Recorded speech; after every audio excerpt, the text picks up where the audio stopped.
Blank check with Griffin and David. Blank check with Griffin and David. Don't know what to say or to expect.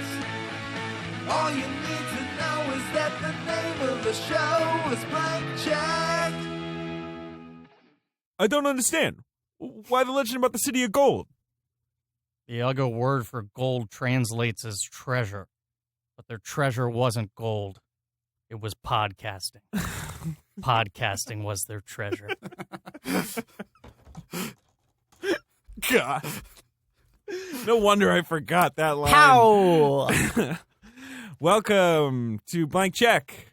I said it for some reason. Yeah, with Griffin and David. With Griffin and David. Everybody, my name's Griffin Newman. I am Mutt Sims. David Mutt Sims. David Sims the name the I third, picked for myself. but he picked the name Mutt. This is a podcast about filmographies, directors who have massive success early on in their careers and then are issued a series of blank checks to make whatever wild passion projects or follies they want. And sometimes You're those elaborating. Wait, that's the theme? I thought you guys just picked people you liked. Yeah, kind of. it's a column A, column B. Sometimes those checks clear. Mm-hmm. But sometimes they bounce, baby. Good. We are hashtag the two friends. Mm-hmm. And the director that we are currently investigating is Steven Spielberg. Mhm. Asterisk, the DreamWorks years. Yeah, I don't know if you knew that. I don't know anything. Yeah. We're Who are you only people? doing DreamWorks. The idea his DreamWorks was the blank check he got. The ultimate The- blank the, check. the biggest blank check. He wrote it got. himself. His own damn studio. So name's on the check. Yeah. Well, you know, he got a K and a G in there with him. Yeah. Yeah. Don't forget the K and the G, though. Don't forget the K and the G. SKG, though. This main series is called Pod Me If You Cast. And we've gotten to probably what is the most... Contentious. Yeah, right? I would say so. I'd say the hot button movie. Project. Yes. It is Indiana Jones and the Kingdom of the Crystal Skull. Now, Kingdom of the Crystal Podcast. Wait, give those words a second to resonate with people and to bounce around their ear holes. Indiana Jones. Don't just rush over them like and that. the Show some Kingdom respect. of the Crystal Skull. Okay, let's try alternating. I take one word, you take the next word. Okay. Indiana Jones, and the Kingdom of the Crystal. Skull. And what a skull it is! We have a very special guest with us today. Second time on the podcast. You might remember him from our episode on The Village. That's right. A great episode. Great episode. About a Some would great say movie. your finest episode. It was a late night blank My check. mom said that. Yeah. Yeah. It was a blank check after dark. Yeah, blank check after Um, dark. This is a blank check in the late afternoon. Correct. So I don't know what that is. Also known from the Fighting the Worm podcast. Mm-hmm. And He's working IndieWire. yes. And what else? What else do we know you from, buddy? I am His in great all Twitter things feed. Mhm. Great Twitter feed. and everywhere. Yeah. But I always wanted to be known as the guy from that blank check episode about the village. So Yeah. we can just leave it at that. Well, mission accomplished. David Ehrlich is here with us in the studio today Happy to be here. to talk about this film. Now, I Hi, didn't- David. Hello. Usually, we're connoisseurs of context. Sure. I didn't do that much research today, but from what I gathered, this was the first in a planned franchise about Indiana Jones we're that I not think doing- never got off the ground. We're not doing that bit. What bit? Oh, God, I Griffin. assume Porgy Lucas, Steven Spielberg, and Harrison Ford got together with the intention of making a series of. If you call something Indiana Jones and you assume there are going to be others. Yeah, and what you really want to do with the first one is give it a real trips off the tongue name like Kingdom of the Crystal Skull. Yeah, and way too many characters. There was only one Fantastic Beasts and Where to Find Them, and then we all as a society agreed that we needed no additional beasts. There was only Divergent series Allegiance, and they decided not to do more of the Allegiance. Isn't it funny that they're just not going to do the last one? Yeah, they just fuck it. They were like, I don't know, it'll be a TV show, and then it was like, will it? And they were like, It'll be a web series. It'll be a podcast. Octavia Spencer's like, look, I'll do it. I'm on board. I heard the next Divergent is going to be the first movie released straight to granola bar. It's going to be on your traffic light on the yellow. You get to see 2 seconds of Divergent Part 2 Allegiant. Is that what it is? Is it Divergent Allegiant Part 2? I think they were going to call it like Resurgent or something. I don't know, Okay, so Divergent Detergent is officially off the books.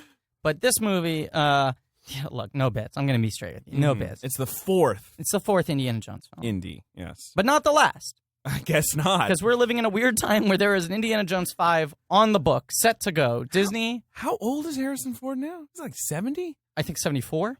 He's 74? Want to take a quick glimpse? I think he's 74. But he has to play old versions of all of his most iconic characters before he retires. Yep. He is 74. Oh, so is he going to be an old, like, the detective from Witness next? That'd be good. Yeah, well, no, he was in, because, of course, there's Star Wars. He but did then Blade Runner. Blade Runner. That was the other one I was thinking of, yeah. And- He's Witness, Old Mosquito Coast. Old Mosquito Coast. Let's get that It's gonna be going. great. What else could we Old, do? what's that movie 7 about Days, hearts? 8 Nights. Old 6 days, 7 nights. You gave it. Oh, I see what you're doing. I just got it. I got it. Thank you. So old Random Ford. Hearts. Oh yeah, Random Random Hearts. No, but Sidney Pollack, R.I.P. You R.I.P. got to get living directors. That's the thing about Harrison Ford. His directors are dying. Old Hollywood Yes. Homicide. I think that guy's still around. Who made Silver that? Lake Homicide. That's what's his name? Ron Shelton, who did Bull Durham. That's right. Bollywood Homicide with Bollywood. Harrison Ford. Yes. That'd be great. good. Yes, multicultural. Exactly. Yes. To get like Prinkaya Chopra in there. Or Yes, something the like great Prinkaya Chopra, and I also thought it was Priyanka, no? that. Priyanka, I have no idea. Yeah, I don't either. I don't- Never- if I never mangled her name, said I it, never watched apologize. You don't watch Quantico, bro? I You don't watch, Quantico? I watched the pilot of Quantico. I pilot Quantico. It doesn't matter. a great episode. So we're gonna talk Remember about when he made Extraordinary Measures? Yeah. Extraordinary Measures. And now Brendan Fraser plays like a prison guard who's fat on The Affair, season 3. Brendan Fraser's on The Affair Season 3 in like a recurring role, and he's fat. He's like fatter than me. He's like not in good shape. Did you read that recent oral history of Crash, where they I did. talked about that Where the like only getting reason Brendan that film, Fraser was what got them the green light. that's the only reason they got And a green Brendan light. Fraser's in one scene, and he's just like, "I'm the DA, and I say racism is great." And he like points at the camera, and he's like, "Where's the? You got a roast beef sandwich I can eat on my way out of here?" There's a whiteboard with the word racism on it, and he circles it 6 times, turns to the camera and gives a thumb up. You can't tell me if there was a web series called Fat Brendan Fraser, starring Brendan Fraser as his fat self, you wouldn't watch great. every week. I love On Brendan Crackle. Fraser. I would watch him on Crackle as hard as I could. Do you want to know what the weirdest thing is about Brendan on Fraser? Snap, on Crackle, on Pop. I don't care. God, I love Crackle Originals. Quickly, guys, I know You this. do love a Crackle original I series. know this is a sidebar. We're all one day going to be on a Crackle original series, so we shouldn't diss him too much. I know this is a sidebar, and I know we're already avoiding talking about the movie at hand. But can we just quickly go around the table and everyone name their top 5 Crackle Originals? I can't. I need to do top 10. I can't do. I can't limit it to 5. I mean, Art of the Steal is one, right? I really couldn't name a Crackle original series. Number 2 has to be Startup. I mean, if we count The thing movies, about Crackle is, like, once their PR person said, like, I know the pilot and second episodes of this are bad, but keep watching. And I was like, you're the PR person, for crying out loud. that's not how this works. Anyway. Well, the thing is about him playing old versions of himself is, like, in Star Wars and in Blade Runner, supposedly, according to this plot synopsis that leaked, it's the same goddamn plot, which is like, young people, Gotta find him. uncover, a secret scroll of information that leads them to old Harrison Ford, who's going to be sarcastic. It mimics the process of probably getting him to say yes to be in your movie. You Right. gotta like track out to the mountains of wherever he lives with Calista Flockhart. with a scroll. With a scroll of a screenplay. Be like, wait, I got 3 words for you. Old Morning Glory. And he's like, I'm Who in. told you where I am? I haven't been Morning Glory in a long time. Afternoon Glory? But I think the difference is with Indiana Jones, Harrison kind of Ford inverted. actually wants to do it. Yes. He's loves like, Indiana Jones. sign me up, which Yes. is weird. Okay, there are a couple factors there. Go ahead. One is Indiana Jones is his favorite character. Well, it makes sense. He I mean, fucking clearly. loves Indiana Jones. With Han Solo, he's like, when do we get to kill this motherfucker? Right. I want him dead. I want it on screen. Han Solo has always sort of been an albatross around his neck. He has I guess so, he has a yeah. difficult love-hate relationship with it. Sure. Whereas Indiana Jones, he fucking loves. And Do you think he just thinks like space and lasers are stupid? Like, is it that simple? Do you think? I think he thinks he's a practical man. Yes, I think he's a practical man. He likes working with his hands. He likes flying a plane and crashing into a field, and he likes piercing all the one of his bones in own his ears. body. Yeah. Sure. I rewatched Raiders of the Lost Ark as well last night. Wow. I wanted to do a counterpoint, so I did these two as a double feature. It's a little unfair to Crystal Skull, in my opinion, but okay. I thought you were just trying to see how much Spielberg had grown as a filmmaker over Makes sense. the years in between. A lot. Well, here's what's embarrassing. You watch Raiders of the Lost Ark, barely any CGI. He didn't know how to use it yet. Yeah, he hadn't mastered the CGI The yet. animals are real, and it's like, this guy's a fucking amateur. And plus, a disappointing amount of Ray Winstone in that one. Hardly any. I know. I mean, if I spotted him, it might have been a mirage. I think he played one of the dates. Yeah. One of the bad dates. He's but John other than Rhys that, Davis's hat. Yeah. Okay, carry on. Sorry. So he likes Indiana Jones. Well, and I was watching Indiana Jones last night, right? Raiders of the Lost Ark, and just trying to go like, okay, what is it that crystallized, pun unintended, in this movie that made this character really sticky in the culture, you know? And it's like there are very few examples of action heroes who are that cerebral. Like Indiana Jones is this weird example of someone who's like a two-fisted, you know, kind of like adventure hero who's also like a big dork. Yeah. Is driven by like wanting to support a museum. True. And is able to like lecture at the drop of a hat. Right. And I think because Harrison Ford is often written off as just being like a movie star first and an actor second, you know? Yeah, definitely. He's unfairly, I would say, maligned, you know, certainly. Yeah. Yes. And treated like, by his peers as such. Yeah. Yes. And also he's got this reputation of like, he hates to impress. He's a crank. He's a grump. He's a stoner, you know? Like these contradictory things, but both of them are either he's just like a misanthrope and he hates everything, or he's a stoner, he's not paying attention to anything. And I think he likes that Indiana Jones allows him to be an intellectual while also harnessing everything that he's innately good at.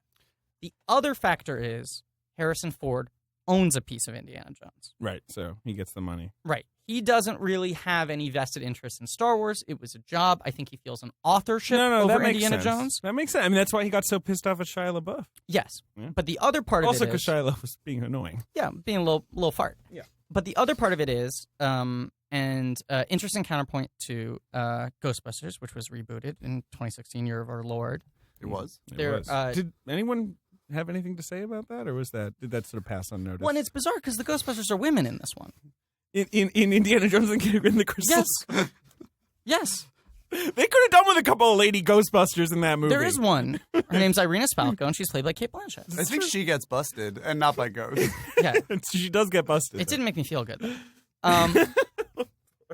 Yes, go on. Yeah, cancel this show. No. As you wanted to say about the Ghostbusters reboot starring Melissa McCarthy. There were deals in place with Indiana Jones and Ghostbusters, two of the big franchises of the '80s that I think you will never see replicated ever again in this capacity. Where like the stars have a piece of it, and not only that, they have the piece to block it. Right. So Ghostbusters, it was like. Right, Bill Murray could be a little shit and be like, I don't like this script and you can't do anything without me. Ramis, Murray, Aykroyd, and Reitman all had equal voting rights for Ghostbusters, and no one could do anything with Ghostbusters without the four of them approving. Yeah, but Aykroyd, you don't got to worry about that guy. Right. I mean, you could just give him a bag of potato chips and say, like, it's Ghostbusters 3, here's the script, and he'd be like, this looks great. But let's do this right now. For so long, they couldn't make a Ghostbusters 3, not only because Bill Murray didn't want to do it and wouldn't read the script, but because even if they tried to do one without him, they couldn't do it until he said thumbs up. And he was like, I don't want to exist.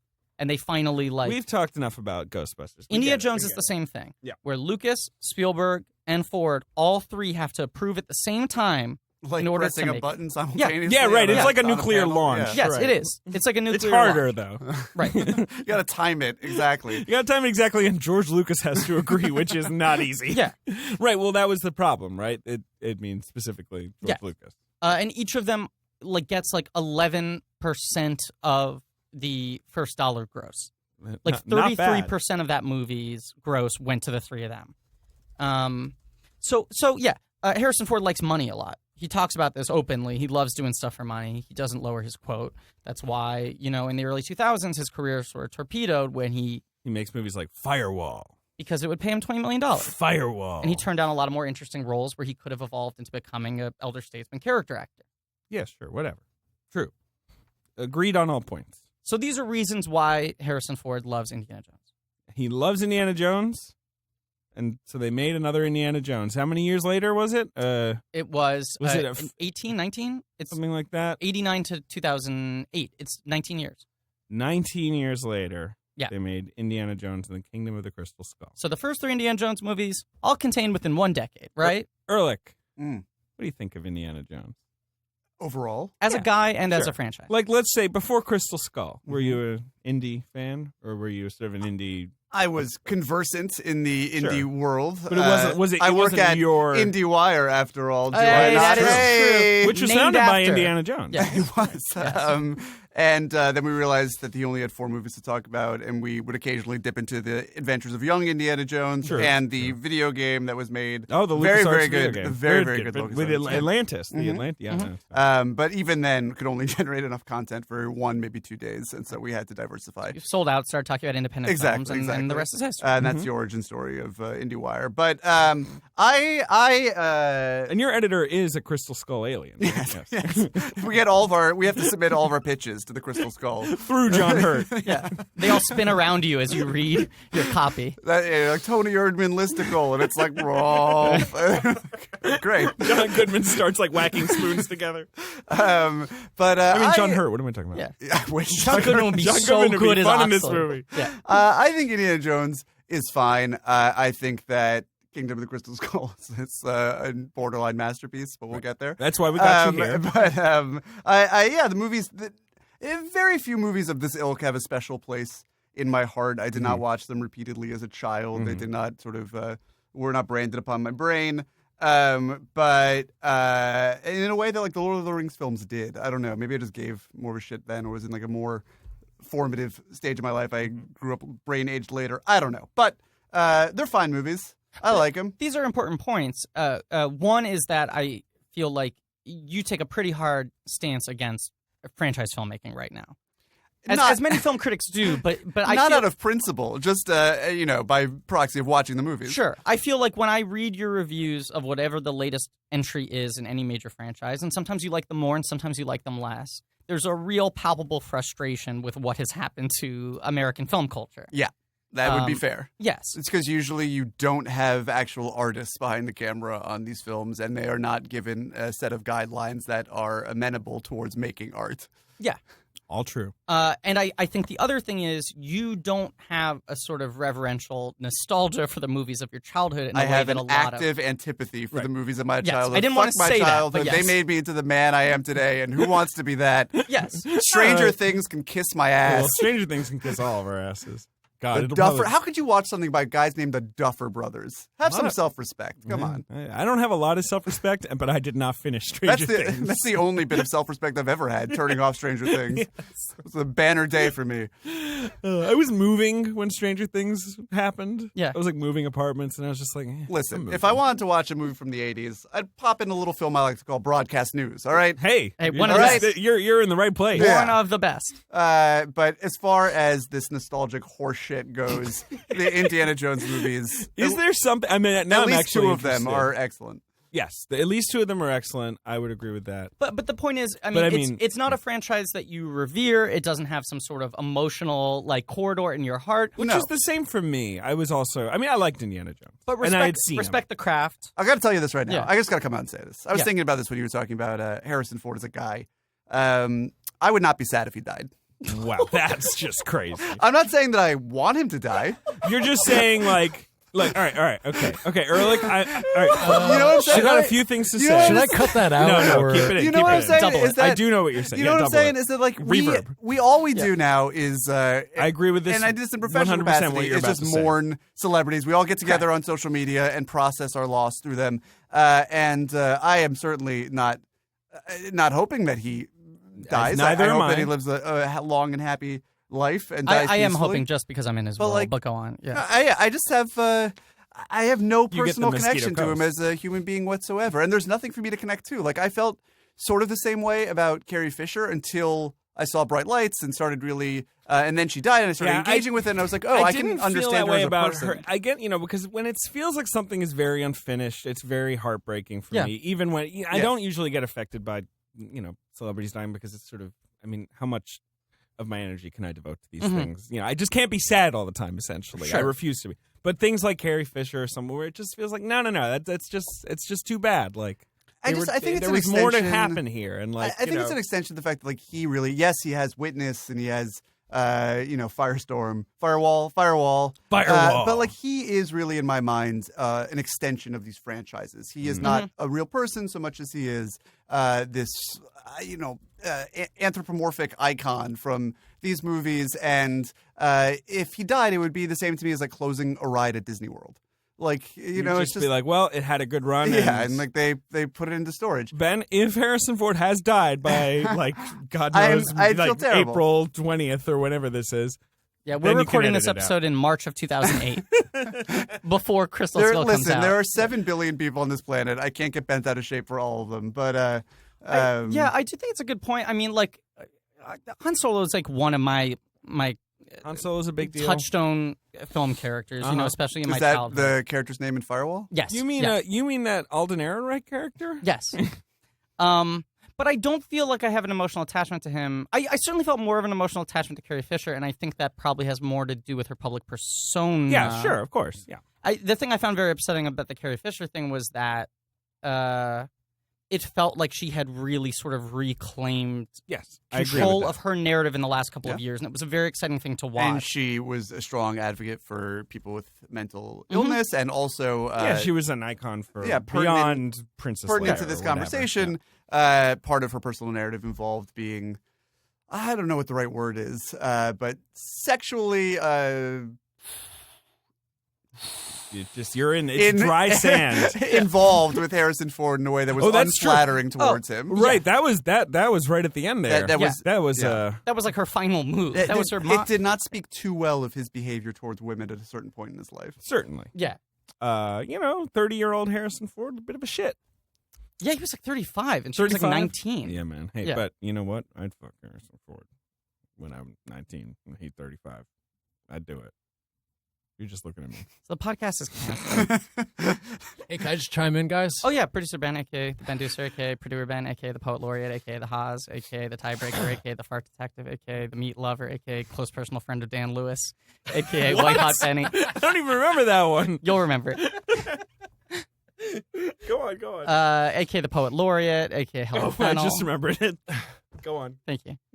He's graduated to certain titles over the course of different miniseries, such as Ben Night Shyamalan, Ben Sate, producer Ben Kenobe, Kylo Ben. Should I come back? Ailey Benz with a $. Yeah, there you go. He did it. It's gotten longer since you were here last. Producer Ben Hosley. Yeah. Hey, Ben, what's up? So to the point about Carrie Fisher, I feel the same way, but actually like about Chevy Chase. I'm going to be really sad when he goes, and I feel like he's really cleaned up his act in the later years. Oh. I don't think that's true. I was hoping you were going to say you felt the same way about Chevy Chase that I do Harrison Ford. You're just like, Chevy Chase is gone. You're like, salute. No, man. I'm going to be sad. I know you're going to be sad when Chevy Chase dies, man. Are they going to do another vacation movie, you think? Like an old vacation movie? Well, they did the fucking Ed Helms thing. He's already passed on the fedora. Oh, my God. Remember the Ed Helms? They passed on the RV. Yeah. But I think you gotta pick your spots, you know? I mean, like, we're going to get into a point now because with the baby boomers and celebrity culture coming of age in its own way in the middle of the 20th century, where there are going to be people that we regard as famous who die every day in great volume. This is true. And you're going to have to pick your spots. And like for me, last year, January will put into a division all of its own. But after that, it was like Abbas Kiarostami over the summer for you cinephiles out there. And that wrecked me. I was weeping sad, in the lobby of a movie theater in the Czech Republic. And that sort of inured me to a lot of the celebrity deaths that came later. I was like, I don't know, I got it out. For me, it's just, once in a while, there's just one where I'm like, that one matters to me more, I guess. I don't know. I mean, like, people die every day. Like Anton Yelchin fucked me up because he was so young. It was upsetting. Philip Seymour Hoffman's like the big disruptor for me. Yeah. Gene Wilder, because I always kind of hoped he was going to come back. He at least had a nice run, but yes. He had a great run. But it made my favorite actor. Billy Crystal. Yeah, that Billy sucks that we Crystal lost Skull? Billy Crystal. What if we? Okay, so we're recording this episode in January. It won't come out in April. What if we pick celebrities who we think are going to die in the next 3 months? I just did that. Enough bad I compiled karma. I compiled the list of the people that I thought we should pre-write obituaries for. So Bill Crystal's top of the list. But I put some, like everyone was like, it's like Kirk Douglas, obviously. But like there were a lot of people in there who were in their 50s or 60s that I was just like, I got a feeling. I think they're perfectly healthy. But I wouldn't be surprised if you read like Eddie Murphy dead. I don't know. Oh, that would be a weird one. That'd be crazy if Eddie Murphy. The thing about someone like Eddie Murphy is it's like, then you're like, okay, so now do we finally get to know like what was up with that guy? Yeah. You know, there's a few people where it's like they're not like out of public life exactly, but they're practically out of public like Irina life. Spalko, you want to know. You want to know. Oh, man. Well, So and let's get back on 3 subject. Irina Spalkos. Yeah. That was as classy a segue as I could come up with. Excellent Back on segue, subject. away from the presumed death of Eddie Murphy. Indiana Jones and the Kingdom of the Billy Crystal Skull. Now that's a movie. If it's Billy Crystal when they put the head on and he's like, "Hey," that'd be good. If he starts performing his one-man play. Yeah, he's just like 700 Sundays. Yeah. He does the fucking jazz character. My dad in the Yankees, and oh my god, Mickey man. I can make fun of Billy. Every Crystal Sunday, all my day. father and I would go out and search for the Ark of the Covenant. If we had only had the good sense to nominate Kingdom of the Crystal Skull for Best Picture, and he had hosted the Oscars that year, Oh, which he would have had a field statistically day. could have. This could have happened. Your dream could have been For all I reality. know, he did host the Oscars Yeah. this year. He hosted the Oscars recently, and as Ben is referencing, did blackface. That happened during the Obama He did that administration. for a Katrina fundraiser. Is that true? Yes. God. Yeah, he did Jazz Man. But dude, I was watching that Jimmy Fallon blackface thing. What? Yeah. That is fucking crazy. He played Chris Rock in blackface In on SNL. Full blackface. Yeah. What? In what is it? Probably like 2001, 2002, 2002, somewhere yeah. around there. And Yeah. so then when he was hosting the Golden Globes, he was like, oh, I've got a really good idea. When he was doing the Chris Rock, everyone was like, oh, that was kind of odd. And everyone was like, you thought that was odd? You should see his old Chris Rock impression. And here's the other thing. SNL. Oh, my God. Sorry, Chris. Can I see the picture? Yes. The picture works every Jeez. time. When It's- Jimmy Fallon dies, that should be the photo that runs next to his obituary.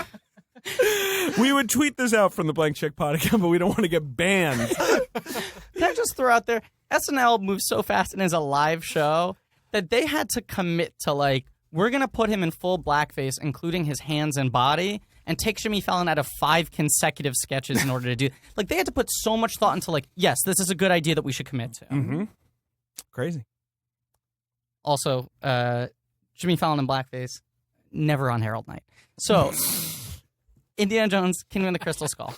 I think about 1999, 10 years after Last Crusade, which at the time they thought, this is it, book closed. It's called The Last Crusade, after all. They ride off into the sunset. That was the last one. Yeah. About 10 Yeah, years but the later, first movie in the series was called Final Destination, and there were 5 of them. So That's probably what Harrison Ford said to George Lucas and Steven Spielberg. That's what changed his mind. In When 2000, Final Destination 2 came out, he was like, see, they're doing it. So they start talking again, right? And Lucas is in his prequel land. Yeah, he's making the prequels. And they hire a series of writers. They're sort of revolving door. So I mean, I know Darabont, obviously, but who else was? Jeff out there? Nathanson, who gets I know that he gets a story credit, who yeah. did Catch Me If You Can in the Terminal with Spielberg. Here's the thing about Jeff Nathanson: wrote Catch Me If You Can, a movie we both like. Yeah. Apart from that, Yeah, love. We Thank love you. Catch Me. I If think You it's a Can. masterpiece. Dare you? We just raved it on a previous episode. I It's said so I think good. it's one of his finest. Yeah. It is. Here's Jeff Nathanson's career: Speed 2, Cruise Control. The 3 Rush Hours? No. Only 2 and 3? 2 and 3, not even 1. And I don't know if 1 is a better tip, flower in your hat, but just 2 and 3, that's not looking good. The No. Terminal. Yeah. Then he writes and directs that movie, The Last Shot, the movie making comedy with Matthew Broderick. You remember that? And Baldwin, yeah. And then Tower Heist Which is good. takes a long break, and now he's the writer of Pirates of the Caribbean, Oh, boy. 8 or whatever, whichever, the new one. Yeah. Bardem. Talk about franchises I want them to reboot. I would love to see Those a new... cocky motherfuckers don't even put the series name in the teaser for the Bardem one. It's just the goddamn skull and crossbones. It's just Bardem going like, would you tell him that for me? Tell him, please. Tell Captain Jack. Pretty I'd like please. to say maybe we should get coffee sometime. Choose some caramels. I It's just turned as into a arbitrary. hammerhead shark. What the fuck? I love how they're like, what do people love about the Pirates of the Caribbean series? It's a ship of pirates that turned into some weird thing, right? Yeah, that's the whole thing. That's what they want, right? Yeah. Nobody cares about that. Yeah, I also... Who cares about the fucking cursed pirates? The other ones are like... They're all like sailing into some goddamn like sector of the Indian Ocean. They're all turning into mollusks. It's ridiculous. It's also like, okay, first one, what is it? They're skeletons. Second one, what is it? Sea monsters. Yeah, they're fish. Right? They're Yeah, fish yeah. people. Third one, they're like samurai pirates. Yeah, sure. Right. I didn't see Okay. the fourth one. Fourth one, I haven't seen either, but it's zombie pirates. That's the whole idea. Jesus. The fifth one, you watch the trailer, and I've seen the trailer like 5 times now. I can't figure out what Bardem and his crew are supposed to be. They're like particle people. but like like some of them isn't there anymore. I They're don't know. deteriorating, but in slow motion in the air. They look like that Drake Sprite commercial where his head opens up and all the pieces fly out. Now if Drake in the Sprite commercial was the villain of Pirates of the Caribbean, Drake tells we no can't, tales. We can't talk about that because I'm currently in the middle of a class action lawsuit with the Sprite people for their drink not actually splitting my head open, allowing me to engineer better rap music. You're a hero, and tort reform was made for you. Have I ever told this story of when I finally convinced my parents to buy me Gushers from the supermarket, and I thought I had like You the thought hot you tip were from the gonna, commercials? yeah. And I literally, as I opened up the pack, turned to my parents and went, "Stand back." But I expected that my head was going to turn into a watermelon. And I was like, "Stand back." You're an impressionable, idiotic child. Very impressionable, very idiotic. So, Crystal Skull, 2008. Yeah, well, when this movie really starts cooking is after Revenge of the Sith is done. Sure. And now Lucas can devote it his full right, attention. he's like, finally I get to is kick a back problem. and relax. And he does that for approximately 15 minutes before he's like, oh, fuck, how do I meddle with something else? Right. Now, Frank Darabont had submitted a script, had been hired to write a script called Indiana Jones and the City of Gods. Okay. Right? It's an okay title. That script was delivered to them in 2013. And Spielberg was... 2013? What are you talking about? 2003? Yes, I'm sorry, 2003. Okay. Yes, I'm sorry, I'm an idiot. Yeah, you are. We already established. Very impressionable, very idiotic. M. Night Shyamalan wrote a script as well. Oh, yeah. We should make clear. Yeah. I wonder what that thing was. That was the script that was in the back of Vinny Chase's or E's car, I think, that he... It's a great episode. Yeah, you know what I'm talking Indiana about. Jones and the Lady in the Water. I was going to say it was just Lady in the Water, and then he rewrote it to make it a handyman. He made Paul Giamatti. Yeah. All right, go ahead. Okay. So, 2003, Darabont draft. Yeah. Spielberg looks at it, he goes, hey now, big thumbs up. Ford looks at it, he goes, hey now, big thumbs up. It had like, it's set in the 50s, it had like ex-Nazis. It was like inspired by the like Argentinian Nazi stuff. Have you read the script? No, I've never read it. I have. It is very easily findable on the internet. Sure. I don't read these things. I can't be bothered. Well, in the summer of 2008, my best friend Derek Simon, I believe has been referred to previously on the podcast, was working at the Weinstein Company. Okay, so you read the script. He was a script reader, and he found it on the shelf. Okay. Physically. So you read the script. Tell me about the script before we get to the actual movie. It's really similar to Crystal Skull. Uh-huh. Except no Mutt Williams. Interesting. Marion Ravenwood is actually a part of the plot. Sure. And the bad guy is Yuri, a Russian who Indiana Jones fought alongside. So it's like what happened after World War II. Right. American, Russians, allies, and then enemies. And they split up, and he sort of takes the Irina Spalko role, and then the Mac role is Marion's... It's actually just Ray Winstone. Is Ray Winstone, the actor. The Mac role is Marion's husband. Okay. Who seems like a British stuffy professor shirt and ends up being the turncoat, and once he turns, he just turns. They don't do the fucking quadruple reverse. Well, it's actually just a double reverse, but the third time was fake. It's a double switch, and then Indiana Jones is the one actually moving himself around. Yeah. A lot of the same elements, but no Mutt Williams is the big one, right? Okay, fine. But the big kind of hook they had was post Schindler's List, Spielberg didn't want to put Nazis. He didn't want to do in Nazis. He was sick of Nazis. He was very clear with that. He said, like, now that I've done the serious film, I'm against using them as just sort of like a token of evil. Mm-hmm. So they also noted there was a passage of time. Everyone had gotten older, so let's adjust it. Let's do the Soviets. Right. Let's do the Cold War. And then they had this sort of idea that was, well, we were making films that were set in the 40s, adventure serials, pulp, two-fisted heroes. That was the main sort of like pop iconography of that time. If we go to the 60s, we should make it be sci-fi movies. 50s, but yes. Sorry. But yes, and that's the general idea, right? If the 30s serials were these fantasy adventures with, jungles and savages and whips, like the 50s should be sci-fi serials with like spacemen and aliens and all that. Right. Cold War era. So the Darabont script isn't perfect, but is a much better version of what we got that is more cohesive and is dominantly a man-out-of-time movie. And weirdly features the same ending that he would eventually use in The Mist. Yes, the exact same ending. Yeah. Oh, that's a good ending in The Mist. Yeah. But it's the man-out-of-time thing is the big thing. But then Lucas throws it out, right? Lucas goes, no. Yeah. He is like, here are all the things that I think are wrong with it. And by accounts, what I've heard is that Ford and Spielberg just went, you know what, George? Fine. Right. Hire someone, give them the notes, have them write exactly what you want. And then they pick he does that. Our favorite man. Hired gun, David Kapp. David Kapp. He rewrites the script and kind of just like takes the exact skeleton of what Darabont did and throws weird flesh on top of it, right? I want to note some of the other titles. Sure. Indiana Jones and the Atomic Ants was the Nathanson script. David Kapp's was called Destroyer of Worlds. Then he jokingly called it Indiana Jones and the Son of Indiana Jones. And I believe Saucerman from Mars was at one point a title. Jesus Christ. And then Spielberg decided it should be called Kingdom of the Crystal Skull because it should have the word crystal skull in it.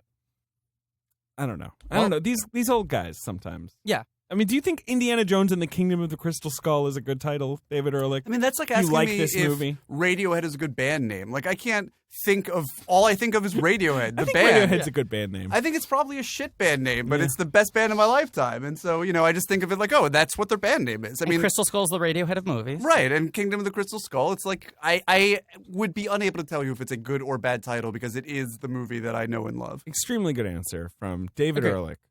The point here, though, is that, by all accounts, Lucas supervised rewrite now that he's got time to focus on it after Sith, and they just go like, fine, you know what? We're never going to get it made without his approval. We're more likely to bend to his whims than he is to Ford's ours. Getting old. Let's get this done. And Let's do it. They just fucking do it. They peel it off. The movie comes out. It does well. People dislike it. It's dormant. The first time, I believe George Lucas publicly steps out with his now wife, Melanie Hobson, is at the premiere of the movie at the Cannes Film Festival. And she's the one who, by all accounts, encouraged him to sell Lucasfilm, to let go, to enjoy life, to Which give is back, why to build a now museum. Lucas has no part of Indiana Jones 5, right? Same with Star Wars. He doesn't have control. And that's when Disney went, oh, now we're doing a new Indiana Jones. It's Spielberg and Ford back again, but no Lucas. No Lucas. I promise you, no Lucas. Isn't it crazy when it was the whole publicity tour before, like, The Force Awakens or whatever, was just Disney being like, it's great. We're going to make new movies. Like, huge subtext. George Lucas is not here. Yeah. He's nowhere near any of this anymore. What if they cast Alden Ehrenreich to play... Indiana Jones?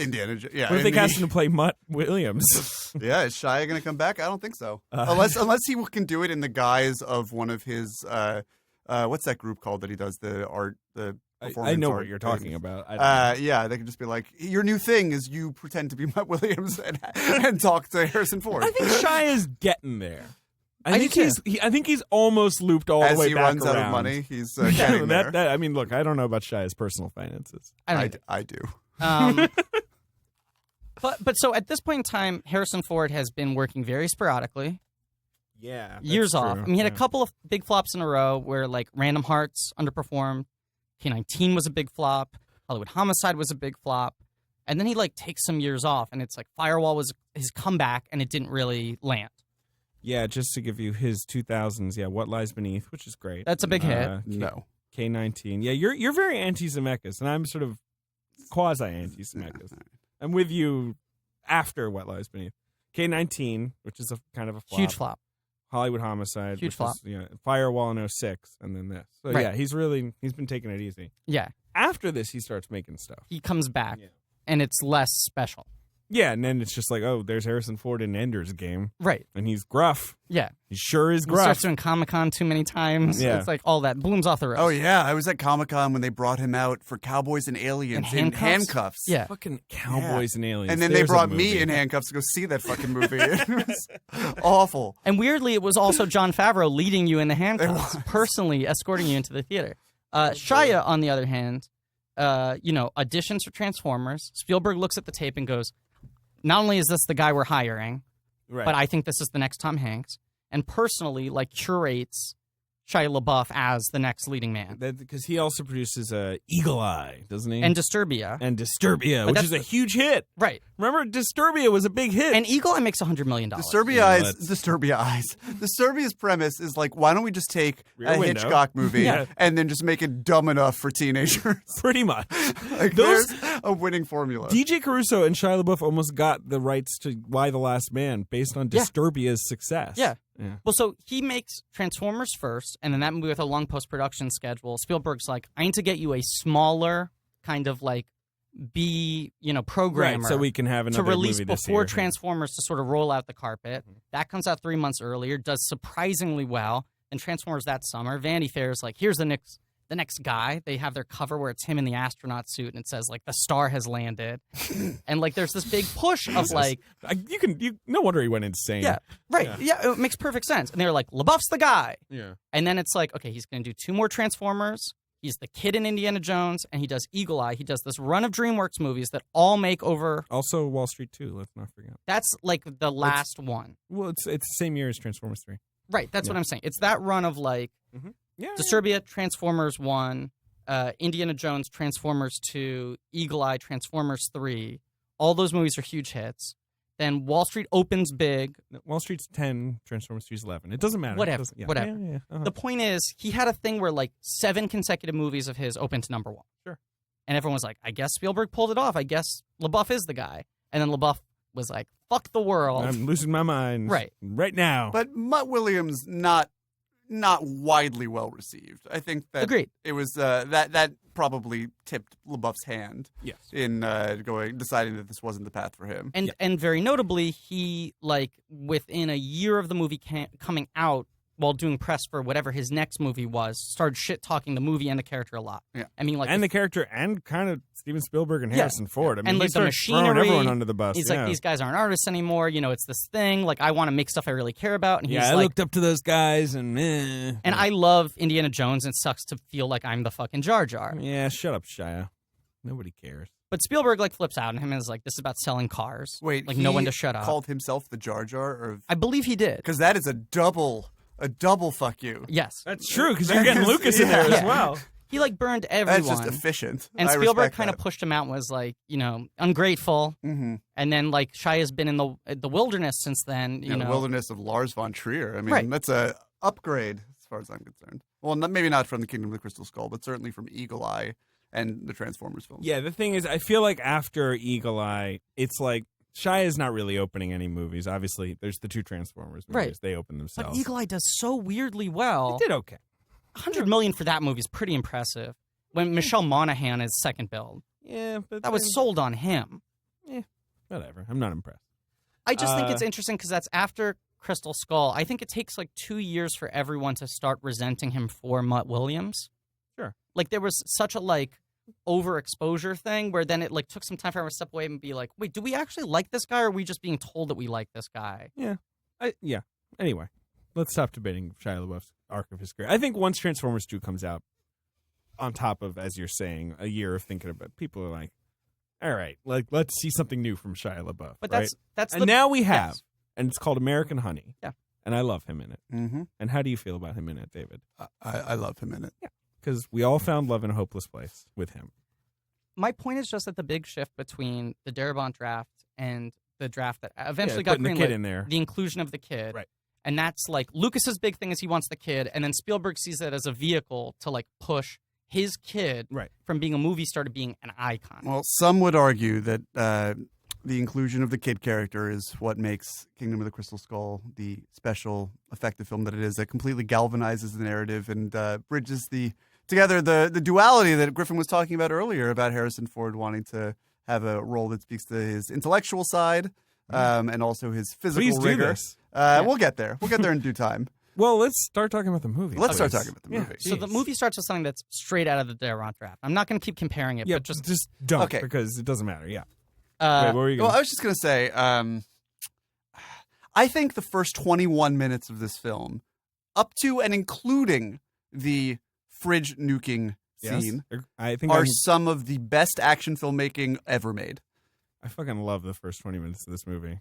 I'll go this far. Uh-huh. I think the movie works until minute 55. Oh, I think the movie works until minute 100 and whatever. I guess we should. But, I just think that he is operating at a level that it matches or exceeds anything in the previous Indiana Jones film. So much fun. And we've been doing Spielberg, so we've been like, basically from Saving Private Ryan, but certainly from AI through to this, through to War of the Worlds.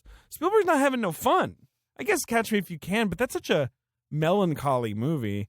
And then The Terminal is him trying to have fun, and it feels like he's trying to mix chemicals together. Like, it doesn't feel fun at all. And that's the same thing with Lost World. It falls into two camps, so it's either like... How do you forget to have fun? Haunted, melancholy, and it's him exploring shades of gray. Where's the movie where, like, Spielberg meets a young woman blowing through town who reminds him how to have fun in the mid-aughts? He should make a vehicle for himself as an actor. Yeah, no, that's... who would play Spielberg in a movie, in like a biopic one day? Griffin Newman? I wasn't going to say it myself. But, all right. David Sims. Yeah, David Sims. So I just want to say, I saw this movie in 2008. I did Opening night at the Ziegfeld. I saw it at the AMC Lincoln Square. I didn't have a job. I just moved to New York City. Did you see it at the Ziegfeld, Ehrlich? Opening night at the Ziegfeld. I saw it at the Ziegfeld. Okay, yeah. And I ran it. There used to be a guy, I wish I could remember his name, but if you ever went to go see a movie at an AMC, certainly at AMC New York, around that time, the pre-show guy was like this generic white guy with brown hair. And he's like, I'm this guy. Like, if you saw his face, you'd be like, holy shit. It would touch you at like a Proustian right, it would be level. like a Madeline. Yeah. Yes. And he sat in front of me at opening night at the Ziegfeld, and I lost my goddamn mind. And I was just like, you're the guy. And we have like a picture. It's like probably like the first photo on my Facebook. Was this the guy who hosted the 20? Was it the 20? Possibly. It was possibly the guy. I used to be a big fan of the 20. You would like dissect it. Before I went to like AMC First Look or whatever it was. The 20, it's Regal. I guess Regal it's AMC First Look. No, I think it had AMC. First Look became like the brand. Like now suddenly it was you couldn't escape it. I liked the 20. Yeah, you liked the 20. Yeah. Well, I now I'm remembering. I went to see it. I got a phone call 10 minutes in offering me a job at a chess shop in New York City. I had just moved to New York. Yeah. So I left the theater, took the job. What? Yeah. I literally just moved back to New York City. And so I did not see Indiana Jones, and then I went back a week later and saw it. It was a packed house at the AMC Lincoln Square. I only remember this because a guy came in, sat next to me, pulled his hat over his eyes, fell asleep during the trailers, slept through the whole movie. It was George Lucas. I was just like, what is, why are you doing this? Like, why did you do this? I was just so fascinated with this man.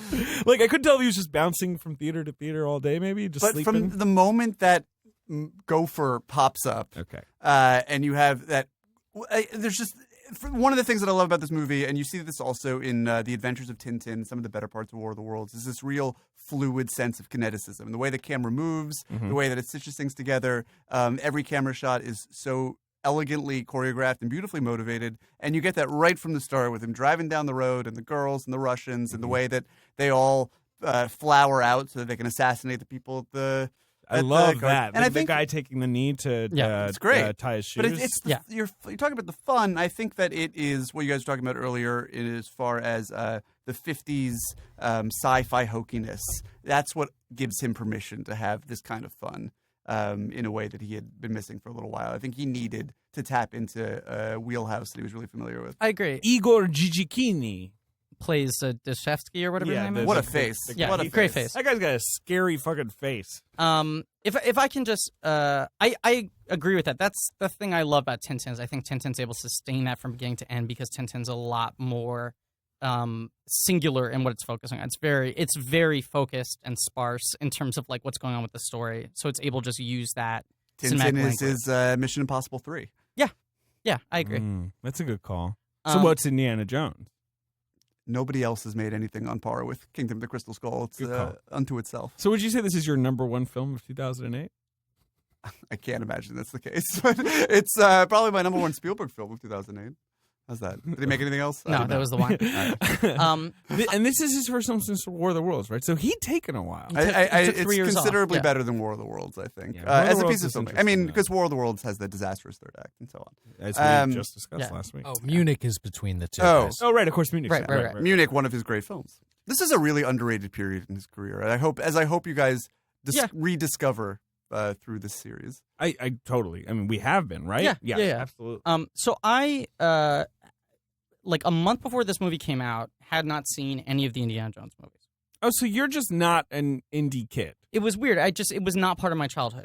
I mean, like, I was more of like a Star Wars kid, but I'd seen them all. I liked them. Yeah. I think there was a point where I just felt like I had, through osmosis, absorbed everything that was Indiana Jones. Sure. And it wasn't like I didn't have an interest in seeing them, but I was like, I feel like I've seen them. I know all the things. Okay, so then you watched them. I'm living with my roommate at the time. I mentioned that to him when we were talking about the new one coming and he's out. like, you haven't seen Indiana Jones. Right, and he has the box set. You haven't in law. Yeah. You lived with her because you're right. Yes. Yeah. I was going more Hot Fuzz. But Fair that's enough. fine. I watched the 3 Indiana Jones movies the week leading up to Crystal Skull. So you were amped. I was amped, but it also wasn't like I didn't have like a decade or, a lifetime of like processing what Indiana Jones was, what was mandatory in Indiana Jones it hadn't movie. been written into You your had taken DNA. an Indiana Jones Viagra, not a Cialis. Right. It felt like I was like binging a TV show, and I was like, okay, what's the next episode? I think that's how those work, right? Yes. Cialis. I'm 32. Cut me some slack. Yeah, look, I can still get a hard on. Another couple of years at least. A couple of years. I don't know what Trump's gonna do. God knows he's gonna take our hard-ons now. I interned. It's gonna be so sad if everyone's hard-on's already taken by the That's time true, that that's this true. episode That'll be a comes real out. bummer. Take that out, Ben, if that's happening. Make America hard again. I interned for Relativity, a company that's Ryan currently Kavanaugh's in shambles. company? Yeah. Oh, Jesus. Currently in like extreme bankruptcy court, right? Sharing Yeah. an office with a softcore tits website. Hey, man. Yeah. Get the offices you can take. I don't know. Take the offices you can get. Sorry. But I interned for them at the Cannes Film Festival in 2008. Okay. In their like hotel suite in where they were fucking trying to raise money and promote their shit and what have you. Yeah. It was a very, very bizarre experience. But it was the year that Crystal Skull was premiering at Cannes. Sure. And there was all this buzz and all this hype about the movie, and no one had seen it. And it was super top secret. And even in press, they were like, "Is it about aliens?" And Spielberg was like, "I don't know, maybe." Yeah, because the trailers were pretty light on details. It was just like he swings on a whip, like it was very basic. And like, I guess Wasn't it just him going like, "You're a teacher," and then he goes, "Part-time." Yep, Yeah. they did that. They did that shit, and they kept like even Karen Allen being in it secret for a long time. Oh no, she was at. No, because they had that. I was at the picture. Comic-Con panel, and Right. she was. I feel like they were denying In it it. for a bit before they revealed it. They gaslighted us from Yeah. being at Comic-Con, And they were certainly like, they tried to like act like Mutt Williams wasn't his son. They went like, no. Yes, that is true. They were like, no, he's playing a young character. He's not Khan. Never Right. It heard was of Khan. That fucking bullshit. He's playing. What was the fake name of Conrad? It's like he's John Smith. Yeah, it's literally- I think he's it's a like- new villain. I think it's Harrison. Yes, it's John Harrison. He's a new villain with the great name of John Harrison. Yeah. Oh yeah, he's gonna be great, you guys. Star Trek. It has lots of human villains who are just guys. Named John. Famed. God, the worst fucking. That's not that long from now, isn't it? When is that? 2000? No, it's like When that movie comes out, 2013, 2000. Actually. Yeah. All right, it's a while. Anyway. Yeah. Anyway, I'm at Con where everyone's fucking flipping out about Indiana Jones. Sure. Not a positive way or negative way, but there's It's all a this big like, deal. it's back, 19 years. Okay. And it's like kind of such a big promotional thing. There's just like Indiana Jones shit everywhere. And like all the critics who are there are like, fuck this. Like, why is this taking up all this attention at Con? I'm like, this is supposed to be for like actual movies. And then like the public is just like, Indiana Jones. And like no one's seeing it, but I just like am so excited by like all the hullabaloo. I, of course, can't see it when I'm there because it's like you're totally it's hot stacked. ticket. Yeah. And I like fly back and I get back into New York the Friday night the movie comes out and I go to see it with my friends sold out at 34th Street. And I walk in, I'm like, that's fine. That's like another Indiana Jones movie. Because I had just seen them all. I was like, not great, not terrible. With more time, the things that are kind of like the real sore thumbs of this movie stuck out to me more. And I think I downgraded this movie more in my memory because I only But you remember the hadn't shitty seen it parts. again. But I hadn't seen it again. So I watched it in theaters, and then my friend does this thing every Black Friday where he watches all 4 Indiana Joneses and he puts them up against another quartet of films. Okay. And he watched them in alternating, and that's all about Friday. What? Who does this? He's a maniac. So it's like he starts at like 9 a.m. and it's like Raiders, and then it's like Rambo, and then it's Alvin the Chipmunks. No, Raiders. Yeah, you could do it with Alvin and the Chipmunks, right. Sure. Like Rugrats is only 4 unless you include Wild Thornberry's it movie, became a bit of a one year he did Alien, one year he did Rambo, one year he did I can't remember. Like he did various ones. So I would keep seeing Crystal Skull at least in pieces. And in pieces, I'd just be like, fuck this, and it's like late, and I'm drunk, and I don't like it, So that was and I just watched it now, and it's a great movie. I was like I totally turned around in that movie. It'd be like it has its problems. I'm not Mr. Fucking, you don't look at like a little tiny sliver of the Sistine Chapel when you're drunk and go like, oh, what is this shit? No, you have to. This is right. This is a finely calibrated machine that needs to be experienced in full. Hey, man. So I remember reading this interview with Spielberg where he talked about that he studied the original films a lot because he was like, I had to get back to a younger filmmaker and a simpler filmmaker. Like, I wanted these films to be consistent. And Douglas Slocum, who shot the first 3 movies, was retired at this point, and so he had his buddy Janusz shoot it. And Janusz was like, I had to fucking rewatch the movies and figure out how he shot it, make it look more like that. Right, because he's not doing a lot of his usual fun stuff. Yeah. Yanni, old big JK. And Spielberg says a lot in the press. He's not putting a lot of nets on those lenses. No, he's not netting those lenses. Spielberg says a lot in the press before this movie comes out. Like, I watched those old films and I saw how tactile they were, and I really wanted to force myself to use as little CGI as possible. Yeah. And the opening shot of the movie is a CGI gopher coming out of the dirt. Hey, man, the Paramount logo turns into a little gopher hill. It always turns into something. It's cute. It's cute. It's a CGI gopher. Yeah, and you're just like, really? You could... There is like one thing that I don't like about this movie. The gophers? Which is? And it's just it's the CG really in the... chase sequence in the jungle. I think that sequence is where the movie starts to fall apart. I think that's where, if you're maybe not totally on board with the movie, you're suddenly like, I'm sick of this. This is no fun, essentially. The CG in that scene is rough. The monkeys, the sword fighting, all that. That's where people really, I think, point out. Swinging. I mean, it's a rough scene, but you wonder if Spielberg had, if he were George Lucas, he could do a special edition, go over, smooth that over. Suddenly reveal the movie to be the masterpiece that I at least know that it is. But I've also... It's a pretty fucking good movie. I was just watching it and I was like, this is so much fun. Why was I ever hard on this movie? It fucking moves. It moves. Yeah. Like, what that... It's, again... And I'm sitting down thinking like, God, what is this, like 2 hours, 25 minutes? It's 2 hours on the dot. I honestly think that, and I inadvertently got myself... I fell down a rabbit hole of finding parallels between the plot of this film and the rise of Donald Trump. Mm-hmm. But Yeah, I mean, we'll retweet David Ehrlich's tweet storm. I do think that the one moment that was sort of presaged the nightmare that we're all currently living in, at least circa January of 2017, who knows what's happening in April, is that... I assume America is great again, as promised.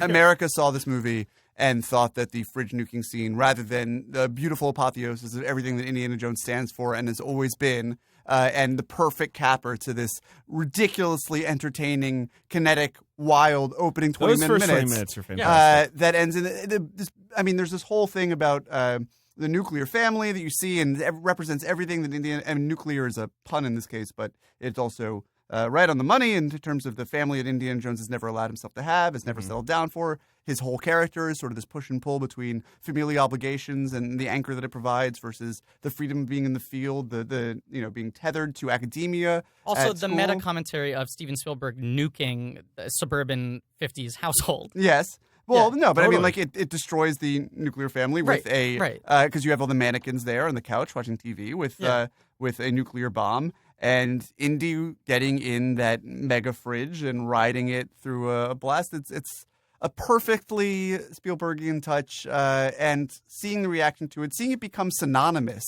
with almost new language with jumping the shark. The fridge, into a term. I was like, we're doomed. We are 10 years tops away from full on collapse. I said that out loud to the man from the 20 in front of me. And he was like, hi. I don't like the movie as much as the two of you. I like it more than most people. I do think that section is unquestionably the best part of the movie. Yeah. I think the part with him in the nuke test site is the best section of the movie. It is. It's clever. It's like funny, in an unusual way, and in a way that feels familiar and right for these movies. I mean, and the thing especially that bugs me, everyone, getting all high and mighty when fucking Temple of Doom is out there. Come on, man. Yeah. That movie's out of its goddamn gourd. Yeah. You can't go ahead and tell me that something sacred and what's the word, reverent about Indiana Jones had been disturbed by Kingdom of the Crystal Skull. The movies have always been silly. Yeah. I mean, very silly. Spielberg and Lucas's goal with Raiders of the Lost Ark was what if we made a movie that was only the good parts? That was their thing. They were what if you cut out all the thematic, subtext and all the sort of plot development, and you just made a movie that was only the exciting scenes. Every scene was what would be the coolest scene in another movie. And so it's they're meant as theme park rides. And, deeper meaning, sank in there. It snuck in the little corners and the wedges. But you can't talk about this even, you can't really compare Indiana Jones even to Star Wars, where Star Wars is, a much more ambitious mythology. Yes. Whereas Indiana Jones is, adventures. Each movie is just, here's another adventure. There's very little serialization. Yeah. The character doesn't really change that much. But that becomes the subtext. Exactly. I mean, I've argued that the way that Indiana Jones grapples with that structure of his life and it's how variations on a isolating theme. it is Right. and so on is right. part of who he is. The key to the Indiana Jones franchise is there are similar things repeating, and it's about the minor differences within that sort of repeating pattern, And the sort of generational cycle that crops up, which, again, is why Mutt Williams is so crucial to this movie. But I think that it really moves from start to finish. It does not slow down very much, as Griffin was saying. But, I mean, just the shot choices, the way that everything is cut together in that opening sequence, the introduction of one of a villain that I have nothing but a deep and abiding love for in my heart. And I was going to say not just because she's played by Cate Blanchett, which is accurate. Safe to say your favorite living actress? No, I don't know about that, but she's certainly one of the better ones. And she is, I think it's great to be Spielberg and cast incredible actors at the height of their powers in hokey, fun roles like this, and watch them have a field day with them. Yep. And Irina Spalko, a woman ahead of her time. She won the Order of Lenin 3 times. 3 fucking times. Yeah, and Kate only has 1 Oscar at this point. 2. At this point. At this yes. point. And excuse me, 2008. Sorry. And she's when you take the Blanchett out of the equation, is a pretty generic bad guy who's just certainly, but I mean, but that's part of the appeal. I think that's by design. Has a very nice time with it. It's a nice. It's all about the affectation. I mean, that's what a lot of these movies are. It's the part of the joy is relishing in these tried and true narrative formulas, like a Black Forest ham, Sure. Yes. Hey guys, could I say what didn't work for me? Just I'm the voice of the people, so I just gotta just the same people that he doesn't get that nickname. No, he doesn't. No, he doesn't. Well, I'm saying the people like dummies like me. So anyway, I like bits. You know this about me. You guys. do like bits a lot, yes. And I would say, comparatively, you think of the original trilogy. There's the classic guy waving around the sword, and then Indy shoots him. Right. Sure. That's a good example of that sort of sense of humor of those movies. And I feel like this one has a lot of that same stuff, but it's just hokey and old man-ish and just it's not as good. And I don't have an exact example. I feel like there's a moment even with the quicksand, and it's kind of this I love that moment. That's a great scene. I don't know. It doesn't work for me. It's just it doesn't feel the same. It feels sort of seeing a comedian that you used to really love and seeing them again, and they're just sort of I don't know, bland. Well, I think there's. I would imagine that's probably how a lot of our listeners. Yeah. I would guess. I think. You're welcome. You watch. I rewatching Raiders last night. That is one of the most impressive setup punchline movies ever. Totally. The whole key to that movie is we're going to set up this either visually, either emotionally, either textually, so that when it comes back, you know what is supposed to happen, and the subversion is interesting. Right. There's the tension. Okay, if the guy swings the sword around fast, you think it's going to be a fight. No, he's going to shoot him. Or at the beginning on the chalkboard, he explains how the Staff of Ra works, so you understand what needs to happen in the temple room. All that sort of shit. This movie doesn't really do that. This movie just has shit happen for like 2 hours. And it's a little more akin to a video game where it's just like, here's a new level. Let's enter a new environment. What's the coolest stuff that could happen in this environment? I guess so. What are the pieces on the board? I don't know, man. Again, What are the levels? I just think that less to detract from the older Indiana Jones movies and more to celebrate this one. I think that the relationship between he and Mutt, as annoying as Mutt can be, and as off-putting as Shia LaBeouf can be in the role, and like every time they cut to him, they have to first cut to his hand so he can flip his fucking knife. Yeah, and it he drives works really me. hard on It that. drives me crazy. But He worked really hard. That positioning Indiana Jones in the same position that his father was in the previous film, and turning this into sort of a cyclical thing, and allowing him to reconcile his competing impulses of being in the field versus being at home, being alone versus being weighed down by actually giving a shit about other human beings and having to deal with the burden of them caring about him. I think that every scene, at least every scene that works, which is most of them, speak to that on some level. And the scenes that don't, what few they are, especially in the midsection. Yeah, right like the sort of late midsection. Yeah, like those are the ones that get away from it a little bit. There's the school stuff, right? Where he's Love the like, school yeah, you stuff. don't I have love to that go to stuff. school. Stuff's Oh, great. that He's like, motor- you gotta go to school. Come on. And all that fun little choreography, like Mutt taking the beer and Indiana, like, putting the beer back on the Right. waiter tray, and like all silently, like just everything seems rhythmic and like locked into like very, very specific humor beats. Well, not probably not realism. I think that entire motorcycle chase is the best set piece of the movie. And I think, like, even just... Why do they dress him like fucking Brando? Like, just don't do that.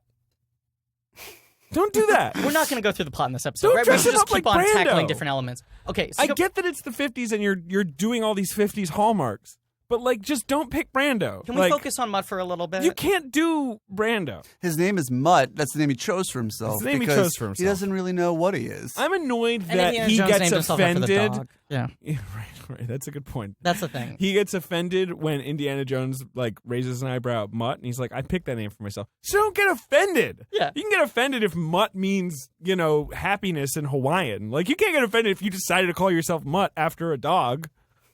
Can I tell you my Sorry, problem I with don't know why Mutt I'm so Williams? mad about that. Can I explain my problem with Mutt Williams? I have a lot of problems with that guy. Yeah. Look, knowing what we know now, Don't steal a beer off of. Wait, go ahead. yeah. Also, doesn't he use like someone else's like Coca-Cola to like clean off his fucking comb in that scene? Yeah. At the beginning of the scene, I feel like he reaches over the table, takes the comb out. I He don't know. does. No, Yes. you're right. Okay. Okay. He's disinfecting it with Coca-Cola. Strange. Yep. It was the 50s. We thought a lot of things were weird. That's I mean, we're gonna save us. Yeah, stop imposing your values. That's true. That's a Mutt good point. Williams. Yeah. Make America Mutt again. My problem with Mutt Williams is I feel like he is kind of neither here nor there in what he needs to be. Yeah. Which is, and I blame this on Shia, but I think he was in an impossible situation. I don't blame it on Shia. It's not a well-written role. It's not a well-written role. And you also Shia could not have really done much better than he does here. I agree I with basically that. I agree agree. with Yeah, it's a shit sandwich. I don't blame it on Shia. I blame it on. I don't think they really committed to what they were doing, and it feels like there was an indecisiveness about what he needs to be, which is either one of two things. Yeah, are you passing him the torch or not? Is question A to me. No? What do you disagree? It's an even more basic level for me. Okay. I think they're stuck between, is he actually a greaser or is it a kid pretending to be a greaser? Oh, that's a good call. Yeah. And I think Shia's performance is completely between the two poles, Right. which I don't put on him. I think it was an indecisiveness on But in the what they script on should have Spielberg. done is looked at Shia LaBeouf and said, He's this is pretending to a be a kid greaser. pretending to be a greaser. Yeah. No one's 100%. going to buy him as a greaser. 100%. I think that part of what has made me so love this movie is that I gave it the benefit of the doubt of just assuming that he was a kid pretending to be a greaser, because I often look at Shia and think that he reads phony. Yeah, and, right, You know, right. so I thought that was part of the appeal for him, divorcing that from the fact that Spielberg just had a hard-on for his entire career, you know? Which is weird. Yeah, but instead you get this guy who's taking the torch and he's like, yeah, I don't know, I quit school. Sometimes I read. Like, Indiana Jones is supposed to be this brilliant motherfucker who's a badass, but not the like some thing is, bratty kid. The movie is not actually saying, like, this is the next Indiana Jones. No, they make him pass over the hat. Well, at the end of the film. even Right. at the end, it's still sort of conflicted. Endorsement does not equal, No, depiction does not equal endorsement. Right. This is another lesson that Americans were soon going to have to grapple with. Oh, God, I wish they'd grapple with that one quickly. Yeah.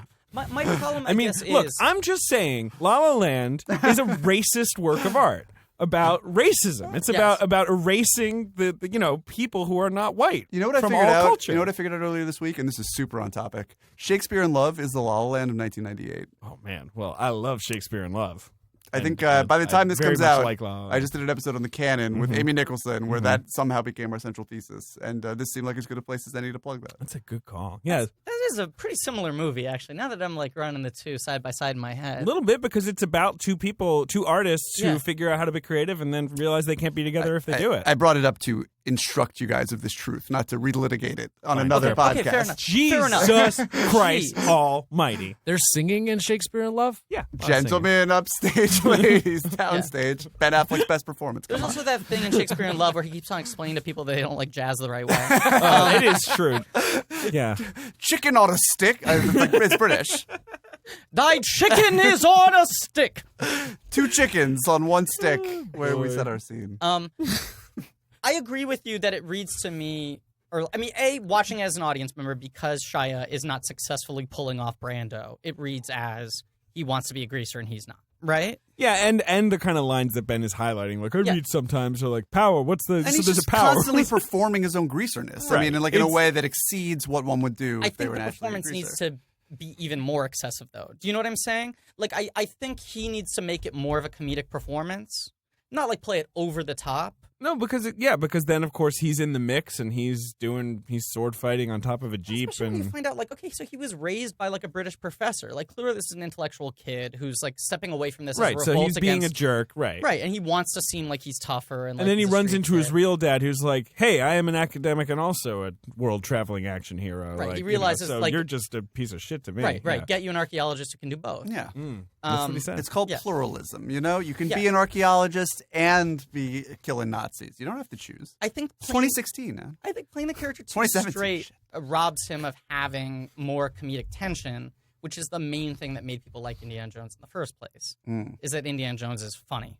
Like, Is he? I think he is. I think he's pretty funny. I mean, he's funny in this movie in a similar way to He's what funny. Ford honed in Force Awakens, where he's sort of like, all right, you kids are having your fun. I get it. It's You know what dad I mean? humor in the original. It's grandpa humor now. I think it's Sure. like very. Well, I think the key Except is that, in Last Crusade, he and his dad fucked the same lady. yeah.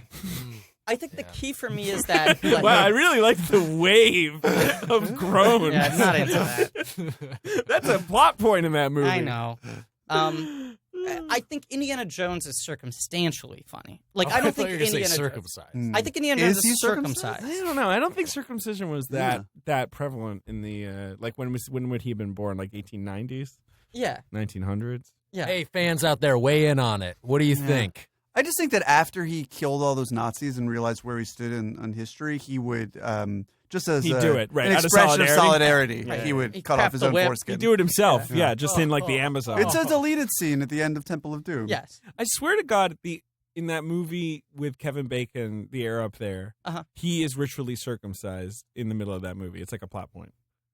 I don't think it's him. I think like one of the Maasai basketball players is circumcised. Maybe that's what it is. Yeah. He has to be there. They do something to him. He has to though. watch. He does have to watch. Is that right? I saw that movie, but never seen it. probably 20 Saw the years movie ago. in theaters. Yeah, exactly. Yeah. Anyway. The thing I was going to say is that I think Indiana Jones is circumstantially funny. I don't think he is, like, a quippy one-liner funny. I think this movie tries to do a little too much of that. But I think the whole thing is that, like, this balance, the duality of who he is, always being a little out of place in either environment, and also that he is super vulnerable. Like, he fucks up and he comes close to failing, and he's always sort of in danger in a way that a lot of other 80s action heroes are not. I think Mutt Williams needs to the mask needs to drop a little more in terms of like, oh, this is just some like rich kid professor son who wants to be a greaser. I think you need to see that fall, and I think you need to see him trying a little more in order for him to become funny and then by proxy become relatable. I don't think that's really Shia's fault. But did they really think, with the intention of Mutt Williams kind of, sort of, assuming the fedora, in future movies, that they were going to be able to put on a marquee, on a movie poster, the adventures of Mutt Williams, and people were going to give them money in exchange for the opportunity to see that? I think they did. I think they Mutt Williams? Yeah. I think they actually thought that was going to happen. I think they thought that the next movie would be like a real straight-up two-hander, you know? It'll be like Mutt and Indiana, like equal billing, and then eventually they'd segue there.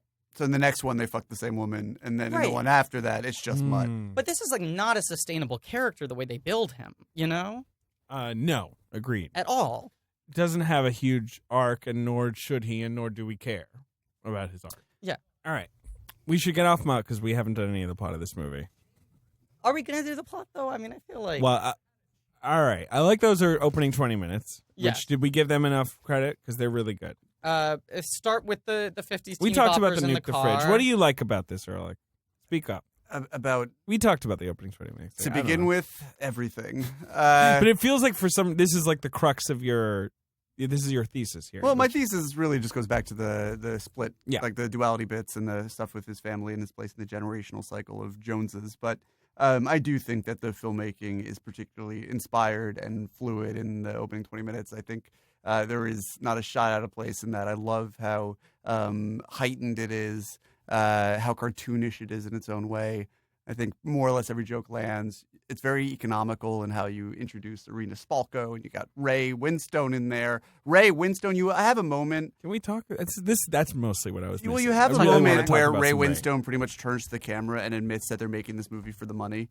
Right. Which is piles of money. Yeah, well, wow, good Ray that was Winstone. Good. Wow. Yeah. What do I know about cholesterol? Whoa. I grew up in Britain. No, but so they used to do this ad where Ray Winstone was the pitchman for, I believe, Special K. Really? In Britain for a while. Now, Ray Winstone is very famous in Britain. Okay. And it was kind of funny when he was briefly famous in America. Can you do the rest of the episode as Ray Winstone? I wish I could. He's like in Britain, like, it's like Michael Caine, Ray Winstone. I feel like there are very, who are kind of like Christopher Walken's. Like, it's like a lot of people can do a Michael Caine. Can you do a conversation between Michael Caine and Ray Winston? Not right now. Now you guys are Can you do Caine?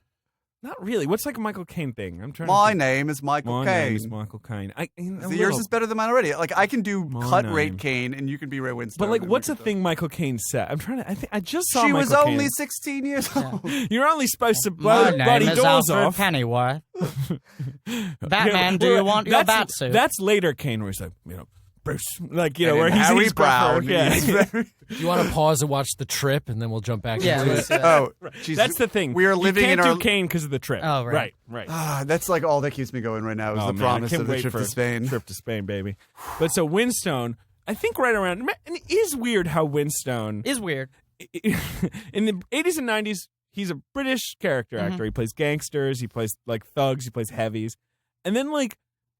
American directors start putting him in. He's like it's after Sexy Beast. It's Sexy Beast, which makes him cool, which he's great in Sexy Beast, and that's a great movie. Did we agree? Yeah, I like it a lot. He's in Cold Mountain. Like he's suddenly playing Southerners, but he's like, like he's I'm from Mississippi. It doesn't like he's not really trying very hard. Beowulf. He's Beowulf. But please remember that Cold Mountain is a movie featuring Jack White.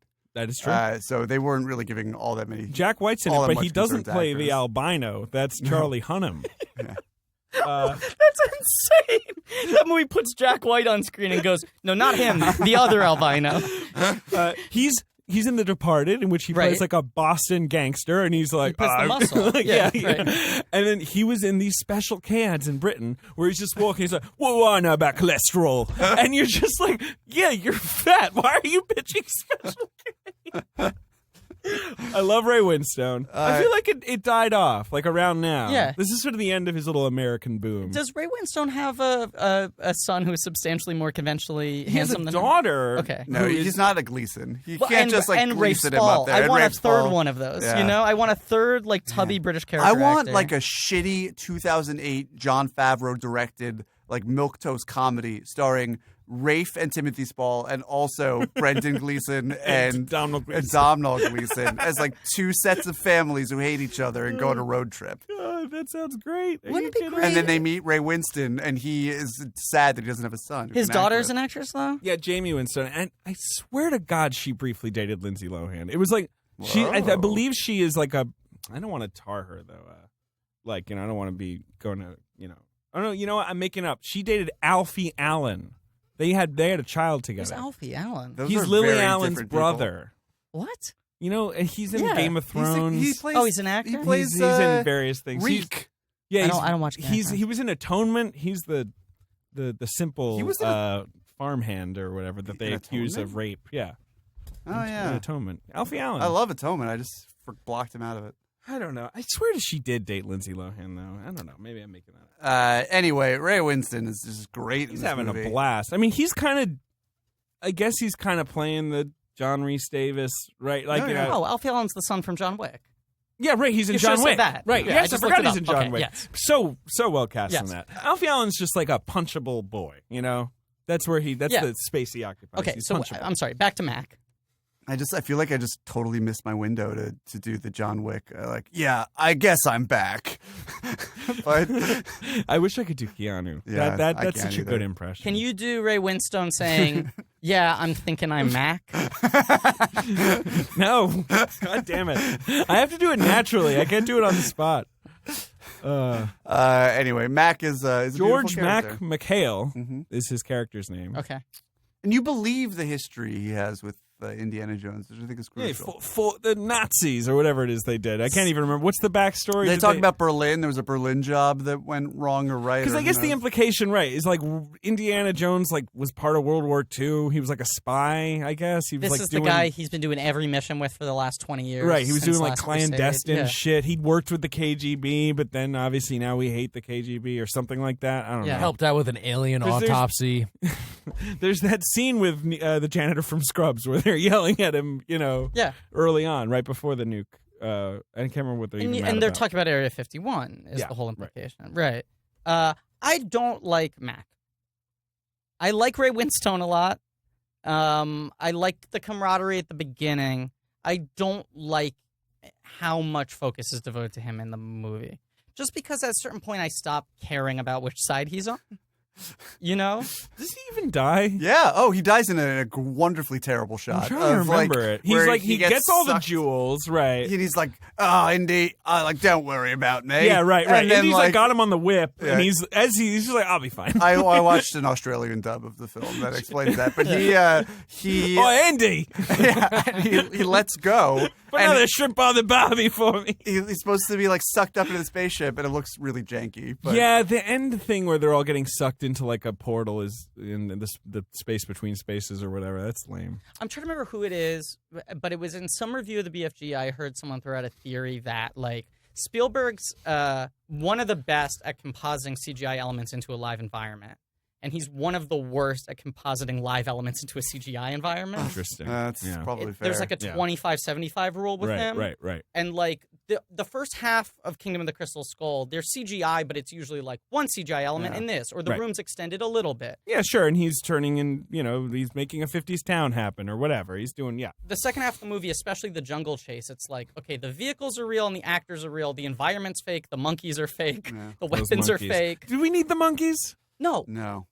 Wait, but you don't like the quicksand scene? I like the quicksand scene. Okay. But you have to vibe on a That's a good different scene. wavelength. I like the quicksand scene, but that's practical. He's like in real. No, I fucking- agree. I right, just yeah. like that I wonder scene. what I do what I was threw thinking about it. people who were a little bit more attached to Indiana Jones is that it's not just taking it from the serial stories of the 40s to the sci-fi paperbacks of the 50s. It's a different vibe, and it requires you to engage with it on a sort of different level, come at it and meet It is it at a definitely different a place. different vibe. Like, you need to appreciate how the shitty CG monkeys and Mutt swinging on the vines is it's more of a wink to like a Mystery Science Theater 3000 sort of. That's a cheese. decent argument. I mean, And, it's part of the Crystal Skull argument. Either the you movie have to ends engage with a with flying saucer, an Right. actual This is a flying cheesy saucer movie, like, coming out of a right. temple. And still every time I see this movie, I'm like, wow, that's a flying saucer. It's a flying saucer. Can I tell you what I think activates the revulsion in people? It's like suddenly they're now the second half of the movie becomes like, here's the family, right? So it's like Marion's back in the picture. Now Mutt's his son. Now Marion's there. The three of them are always I like fighting the like part a where family. Marion's like, yeah, I'm guessing I'm back. She's not sure. She's just guessing that she's back. I'm thinking whatever the fuck John Wick says. Yeah, I believe he says I'm thinking I'm back. I'm thinking I'm back. But then you also have... And Mutt is the dog. It all Mutt's the dog. comes together. Oh, that's right. He's that cute little beagle. You have the three of them as the family unit. That dog gives a better performance in John Wick than Shia LaBeouf gives No in question. Well, the dog's fucking amazing in John The dog's really good. You have the three of them doing a lot of like family banter, and then you also have Oxley. You also have Mac. Sometimes the Russians are kind of with them. Sometimes they're not.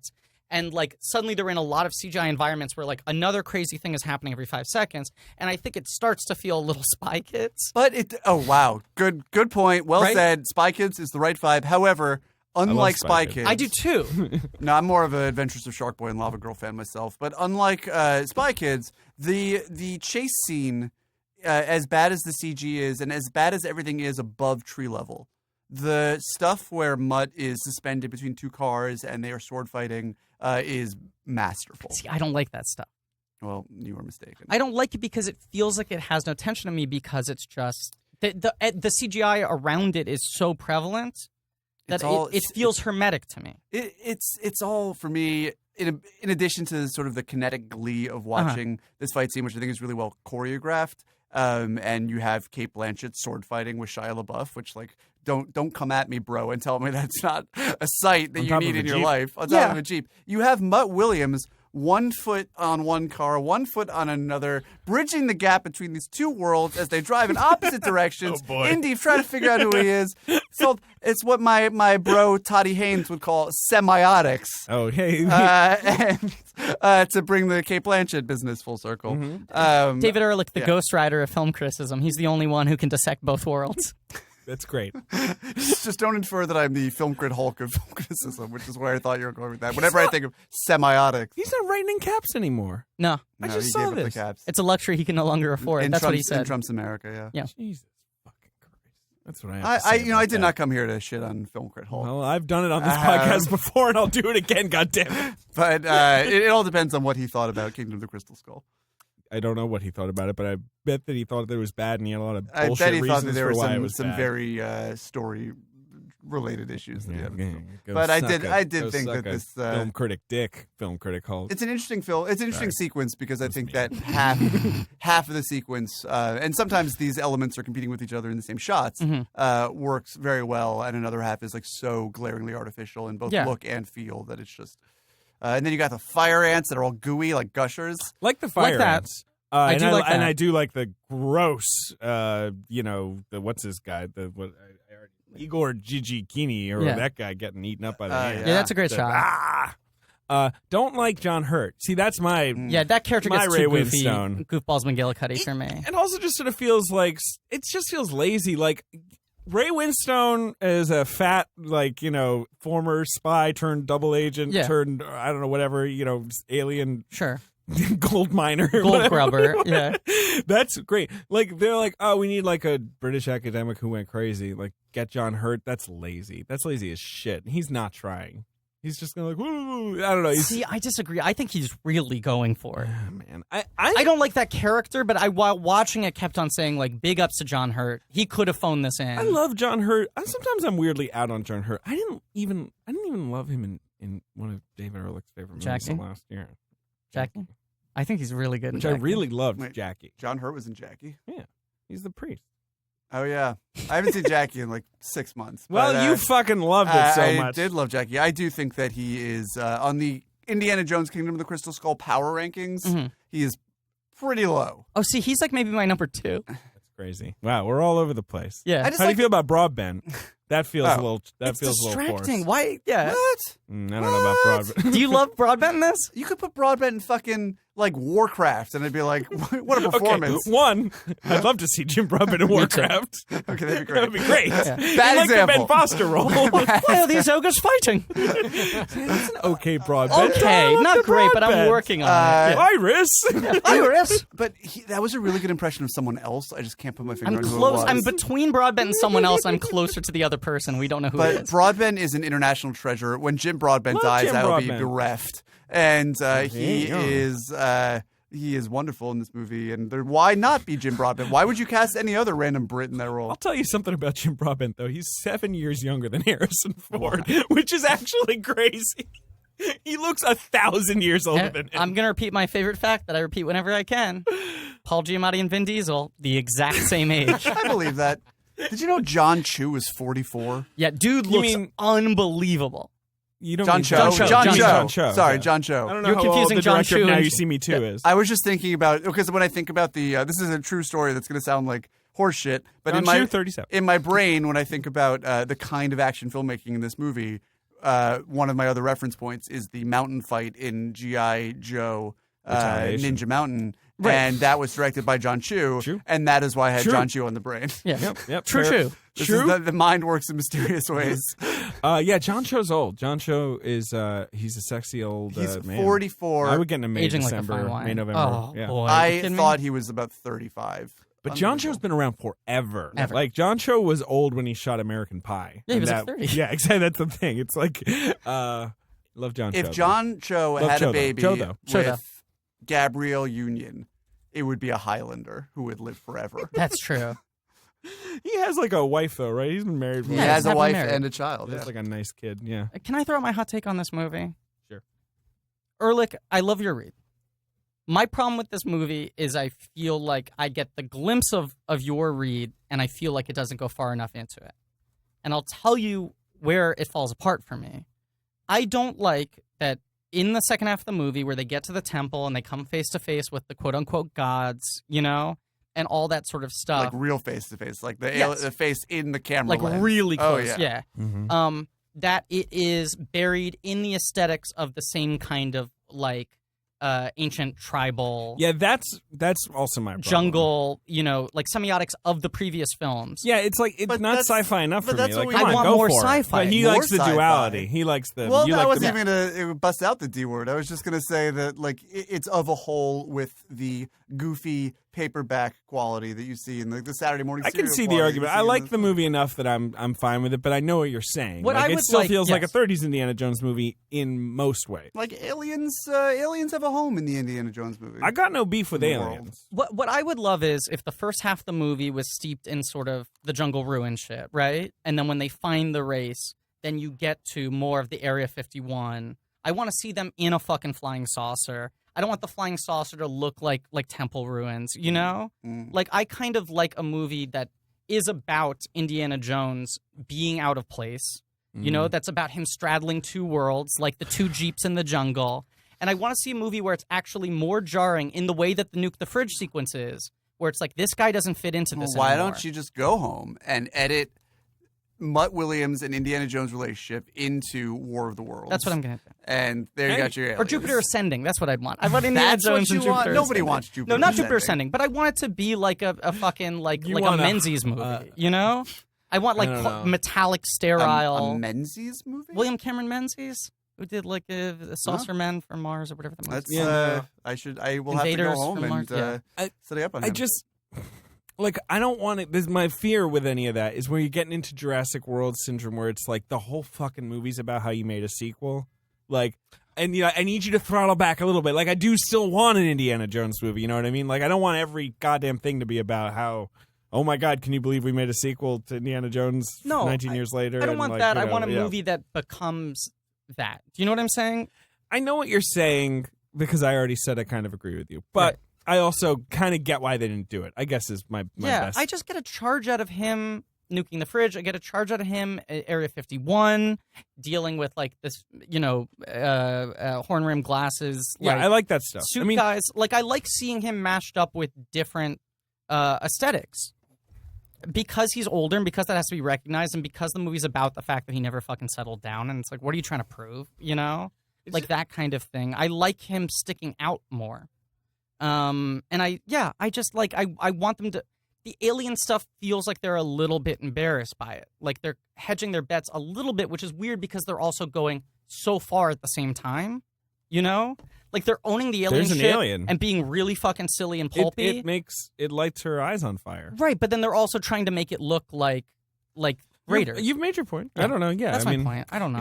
Spielberg had produced that miniseries Taken a few years earlier, not that much earlier, which is like steeped in that. He loves that 50s paranoia, Area 51 like aesthetic, like, you know, dialed up to 10. Yeah. I mean, I wonder if there had been like I wonder if there had been... Well, fuck yeah! Heather Donahue from the Blair Witch Project was in it, and it was weird. Cool. I wonder if there had been like one more set piece, and I know the movie's sort of getting long in the tooth by this point anyway, but maybe you can take one out from earlier, but after the introduction of the aliens, where the aliens are more involved. I agree with that too, because the aliens like- kind of come pretty quick. I mean, that which is classic Indiana Jones, where it's like, we finally did it, and then something absolutely mind-boggling happens. Yeah, like, but because there's nothing mind-boggling, and then something mind-boggling. The alien's just like, I'm out. Like, peace. I'm out of the galaxy. I've killed Kate Blanchett. I've done too much harm. I gotta go. And I think, like, had there been a chase sequence or something with the aliens, I don't know. I think maybe Griffin would have been a little bit more on board. Maybe spend more time in the trophy room with all of this, like, ancient artifacts that are Ben really likes fascinating and ancient interesting. Ben likes ancient aliens. Yeah, I do too. I do think there is all the Indiana Jones movies are about this guy chasing something he doesn't believe in, right? Like that's kind of the major through line is that like the previous three movies are all religious artifacts that he believes do not hold any actual power. And at the end of the movie, there's like, the last 10, 15 minutes, suddenly crazy supernatural shit starts happening and he has to come to terms with it in the way that the aliens function at the end of this movie. But they're always about him not believing in anything more than the object, not the power invested in it beyond that. And this, I feel like, because it's not they try to tie in the thing where it's like, well, they thought they were gods, they were the aliens. But it seems like very quickly he's like, oh, these gods must have been aliens. And he just kind of accepts it, and then the movie's just trucking towards it's the end when he point. sees the crystal skull. Right. Yeah. And But, he's like, like, you couldn't make this thing. You look at the other thing, and it's like, even at the end, he's like, that's just a gold box. How fucking badass would it be in your apartment to have That crystal that skull. crystal skull? Pretty good looking skull. Yeah. It's a nice skull. What do you think of the skull? Yeah, that's we my just problem talked about the War of the Worlds aliens, Yeah, I don't... The skull is close enough to being a... I was going to say xenophobe, but that's not right. Xenomorph. Yes, it has that long, elongated style. This could have just Penis been a skull. soft prequel. Could have been Prometheus. This could have just easily segued into Prometheus. Look, man, I once read a comic book where Superman fought a xenomorph. Like, Really? why can't Indiana Jones fight a xenomorph? I like the look of the skeleton. I don't like the look as much when they get fleshed. It's not that interesting. It's just kind of... It's just another example of bad CG, but it's mercifully brief. It is mercifully mercifully brief. I was just confused because there's no vodka in it. That's true. Hey, you know what? If fucking Aykroyd was selling vodka out of that skull, I'd buy it. Like, the skull he's got is so basic looking. It is a little basic. It's a regular skull. Yeah, who cares? It's just vodka and a skull. Give me a goddamn crystal alien skull. I think the crystal skull in this looks really cool. I think it that, looks no, great. I agree with you. I think the crystal skull in this looks cool. I think Aykroyd's crystal skull in real life looks lame. That's my take. I don't know what you're talking about. Dan Aykroyd owns a vodka company. Look. And the bottle is a crystal skull. Dan Aykroyd also believes in UFOs. Let's be clear. Dan Aykroyd, our guest on the podcast next week. Oh, man, that'd be probably really unfortunate and embarrassing for everybody involved. We would watch that 80s movie where it's in New Jersey and he's the judge. No, we definitely watch Dragnet. Right? You're talking about Nothing But Trouble, Yeah, right? Which Dan Nothing But Aykroyd directed. Yeah. It's terrible. What about that movie where he dresses up in fetish clothing with Rosie O'Donnell? Exit to Eden? Yes. Yes. Do you want to play the box office game? I would love to. 2008, it comes out, I believe, Memorial Day weekend, right? Yes, May 23rd, 2008. Okay, and it opens to like 100 million. $151 million. That's the 4-day or the 5-day or whatever. 4-day. Yeah. That's pretty crazy. Pretty crazy. I mean, at the time of this film's release, it was in the top 20 films of all time. Yeah, it made right. Yeah, just to give you, it made a lot of money. 317 domestic, not great considering the opener there, but and then like 800 something worldwide. Yeah, that's a lot. Okay, number It's like it's a lot, and I know we're talking about 2008, but that's like less than your average installment of the Fast and the Furious franchise now. Yeah. So it is crazy. I can adjust for inflation and tell you that these days it made not that much more, honestly. Yeah, like 375 domestic. So yeah. But important to note, not that long ago, but 2008, Dark Knight's the #1 movie of that year, and that becomes only like the 4th movie in history to make $1 billion worldwide. Like, it was before the $1 billion. Right. Whereas now it's grosser. like you got to make $1 billion for Disney to even like your shit. to have a break. like even. look up from the newspaper. Right. Yeah. You're losing money if you don't crack a bill. Daddy, I've made $800 million, and he's just like, Yeah. Yeah, Zootopia shat that in its sleep. But this was the #2 worldwide grosser of And the that year. shit had very, very acute things to say about racism. What's Disney got next year? that's Pixar. Yeah. I mean, this year. They got Coco's the Pixar movie, Cars 3. They got 2 Pixars this year. Look. Gigantic. They're doing a Jack and the Beanstalk movie. Look. Yeah. About Coco. Look, I'm very in favor of like Latino representation in animation, right? Right. Why is every fucking Latino animated movie about the Day of the Dead? I don't know. Is this like, am I being an asshole? I have no idea. Like, is there nothing else? I mean, I get that visually it's a very exciting thing to play around with, and maybe that's what it is. This one's been in development for a long time. We just had a fucking Day of the Dead. Yeah, but it's like, every Japanese-themed movie, animated or otherwise, that's made with Western money is about samurai culture swords. and so on. This is true. This is the way of the world. But I will say, as unfortunate as that may be, that Guillermo del Toro produced Channing Tatum, famous Latino, The Book of Life, was surprisingly good for what it was. Not a bad little movie. Yeah. Do you know that Disney tried to file a copyright for Day of the Dead? They wanted to legally own Day of the Dead as a holiday in preparation for Coco? I did not. That's unfortunate. Yep. All right, so number 2 at the box office Iron this Man? week, was a film that I am amused to tell you cost more to make than Indiana Jones and the Kingdom of the Crystal Skull. Wait. Had Indiana Jones's listed budget is $185 million. This movie cost $225 million. I swear to God, no one ever saw it. Apparently, it made lots of money. I don't think so. Can I guess what it was? Please. I'm not even. It was number 1 the previous. I'm not week. going to think that hard and assume that. I don't even know what year it came out. But it just feels no. But like I don't know what year this film came out. But it just feels right in my bones. Okay. Wolfgang Petersen's The Poseidon. I think that did come out in 08, but it is not that. I think that's earlier. I think that's maybe 07 or 06. But that's a really good guess. It is 06. That movie exists. Well, it may not. I mean, right? It's one of those movies you're like, did it exist actually? Like, did that happen? Lucas? Johnny Drama. Yeah, Johnny Drama's in that movie. Is the film you're talking about live action or animated? It's live action, although it has animated elements. Okay. So I'm just running through this in my head. First week of May, Iron Man kicks off the summer. The next week, Speed Racer was supposed to be the big one. Speed Racer is in the top 5. Right, and is toppled by What Happens in Vegas, which is number 4. Okay. Solid movie. So 4 and 5 are Speed Racer. 1 is 4 and Indiana 5 are Jones. Vegas and Speed Racer. Number 3 is Iron Man. Okay, so number 2 is the one we're trying to figure out. And it had come out. It came out the same, it came out a week before this. Sure. So the week after Speed Racer. Okay. Is it based on pre-existing material? Yes. And is it the first film in a franchise? It is a sequel that costs. It's crazy that we forgot about these. Is it the last one in the franchise? No, it's the second in a 3-part franchise that they keep claiming they're going to make another one. The Smurfs? No. $225 million. This thing a lot of cost money. to make. What was the final box office gross? I'll tell you in 1 second. It grossed domestically $141 million, worldwide $419. Not bad.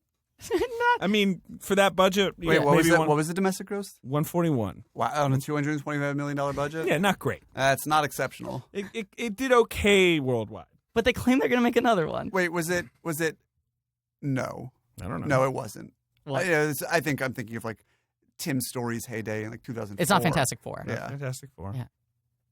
Based on pre-existing material. There's a reason you guys don't really remember this movie. Yeah. It has one of the stars of Westworld in it. It's an unhelpful clue. Because it's not one of the stars of Westworld that you're thinking of. Movie with no stars, $225 million. And it's the third one. It's not Second one, Chipmunks. second one. But there are 3. There are 3, and they apparently they're going to make another one. It's based off a cartoon show? No. It was directed by an animator. Which is a Jeez pretty Louise. good clue. Yeah. That's a pretty decent clue. It's directed by... this is why the box office game is Ice Age. Not Ice Age. Oh. It's not an animated Oh, film. that's right. But it has a lot of CGI. It's based off something that isn't a cartoon, not a comic book. No. Book series? Yes. It's based off a book series. Came out in May, too. Yeah. Yeah. Oh. What is it? Oh, of course. It is The Chronicles of Narnia, Prince Caspian. That's right. Oh. With Ben Barnes of Westworld. They have greenlit a fourth one. That was not Yes. a helpful clue. Yeah. It was not. I liked it. That's why I liked it. That was the Allegiant of its day. Yes. It really was. Because the first one was humongous. The first one was like inexplicably, maybe not inexplicably, it was a huge one had thing. Tilda Swinton as a ice queen. She's got a cameo in the second one. She's in a little mirror or something. Yeah. And like it was coasting off Lord of the Rings, And so then they were like, here's another one. And it was just one of those things where audiences were like, nah. Like, we were fine with just the one. But I remember everyone being like, that's probably the number one movie this summer, right? Like, everyone was like, it's an arms race between Caspian and Indiana Jones. Right, and then like, Iron Man and Dark Knight were afterthoughts. Right. Well, because people didn't take superhero shit seriously. That was the year where everyone was like, I think we've hit peak superhero. They're done now, right? And then, like, the two movies that define the next 10 years. Trump's not going to win the primary. Right. Yeah. Everyone was like, we've hit the end of that cycle. Spider-Man 3 a year before. We're done with this. And then Iron Man and Dark Knight became the two movies that everyone copied. It's so crazy. For the next decade. Prince Caspian, and yet they made The Voyage of the Dawn Treader. But Fox made it. Disney dumped it. Yes, right. Fox picked it up, slashed the budget. And who directed it? Not Michael Adamson. Michael Apted, who made a lot of good Coal Miner's Daughter. He made Coal Miner's Daughter, which I recently watched off of TCM, and Tommy Lee Jones is so good in it. And I'll bring it full circle. As is, of course, Sissy Space. The director who was originally supposed to do Voyage of the Dawn Treader and then left was Neil Burger, director of Divergent. And The Illusionist. He was looking to make a children's... The Illusionist is about how an orange can grow out of a little... The Illusionist is a movie about how I thought every time I saw it on cable it was the Sylvain Chomet movie, and every time I'm deeply disappointed. Like, Paul Giamatti, get me out of here! Because it was like one time it was actually the fucking Chomet movie, and every time I see it when I'm scrolling through, I'm like, could be. Never is. Jessica Biel, baby. She's in that one, right? Yes. Watch it on a plane. In the Chomet one. Rest of the top five? She is Sylvain Chomet. Right. Okay, so top five is Indiana Jones, Prince Caspian, then Iron Man, then What Happens in Vegas, then Speed Racer. That's right. And then 6 through 10, just out of curiosity? Yeah, sorry, I dismissed it. What I learned from that movie is that What Happens in Vegas doesn't, in fact, stay in Vegas. Oh, it follows them back home in a major way in that film. There's some shit nuggets. That's why I want to hear. I'm not trying to guess. I want to hear the... Remember Maid of Honor? About that great craze of male maids of honor. Wait, what was... Patrick Dempsey. No. Michelle Monaghan. No. I don't know who else is in it. You guys, I own the Blu-ray of Maid of Honor. It sits on top of my television. You executive produced Maid of Honor. Oh, my God. Number 7, you got Baby Mama. Oh, yeah. Tina Fey. Maid of Honor is a better film than Baby Mama. I agree. See, Baby you two Mama hate Baby Mama so much. Movie. I think that movie is entertaining. Oh, boy. And now Dax Shepard's directing Chips or whatever. Yeah. Harold and Kumar escape from Guantanamo Bay. And this is another one of my hot takes. I think the best of the three. I think it's the worst. Solid movie. I don't like that movie. Thank you, Earl. Forgetting Sarah Marshall, a movie we can all agree on, surely. He likes that movie. I love that movie. I don't love that movie. Yeah. What? I'm mixed on that movie. What? I know you love that movie. I'm breathing heavily. Forgetting Sarah Marshall is a masterpiece. I think Neighbors is Stoller's masterpiece. I mean, those two films alone put him in the most upper echelon of artists of our time. But I think Forgetting Sarah Marshall has to.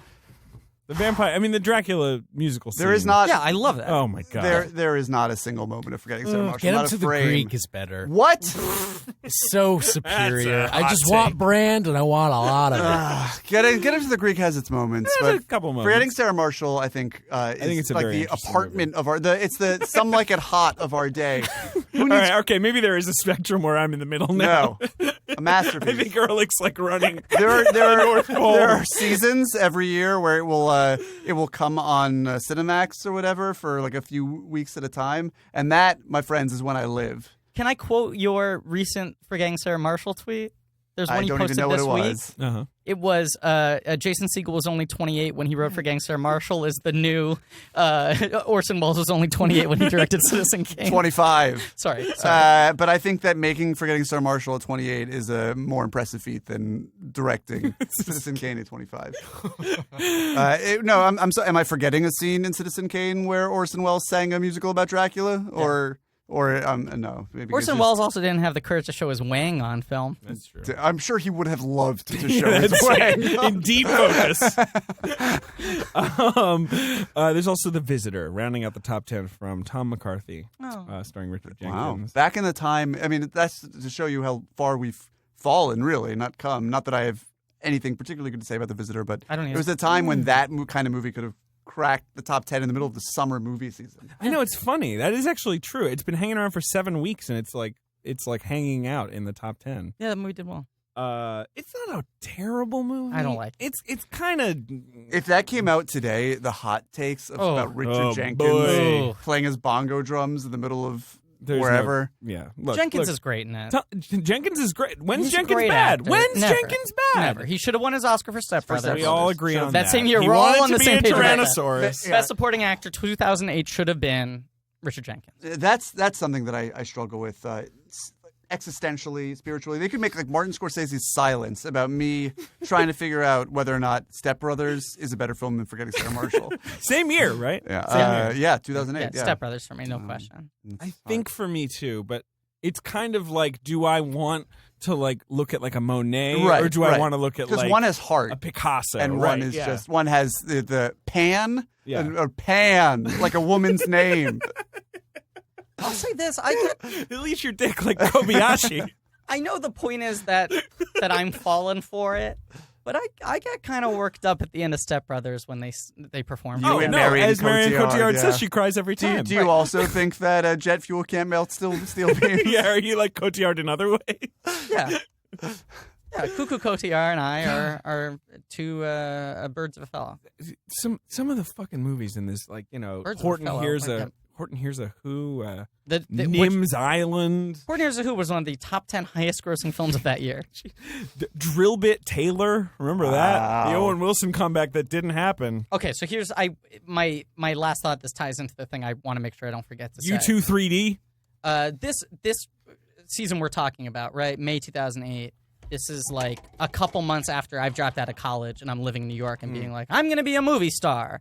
Like yelling at everyone around me, like, I'm not an idiot. I know what I'm doing. I'm going to be an actor. God, people must have thought you were a fucking idiot. A fucking idiot, right? Like a lot of, If I'd met you then, this podcast probably wouldn't have happened.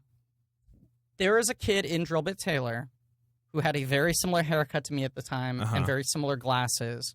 And everyone thought I was in Drill Bit Taylor. So they thought it was already like, wow, Griffin, amazingly.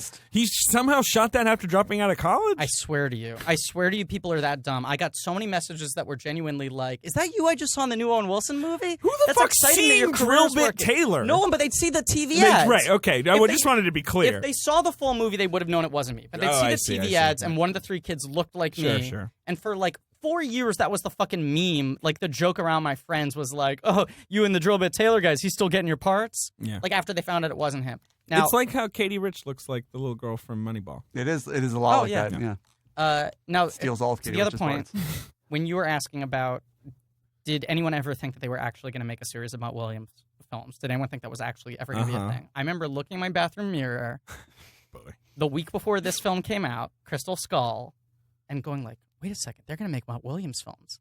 They're going to need villains his age. And I was like...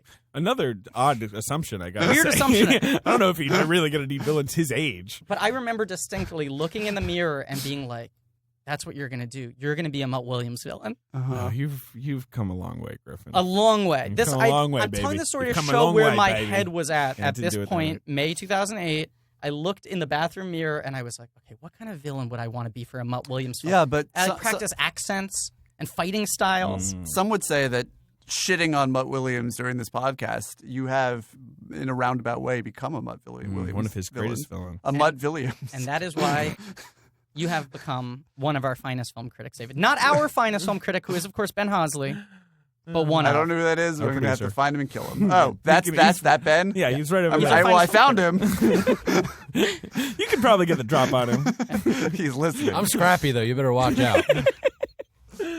Mr. Ehrlich, thank you so much for being here. Good time, baby. Follow you on Twitter. If you're listening to this podcast in April, please go back to January 13th.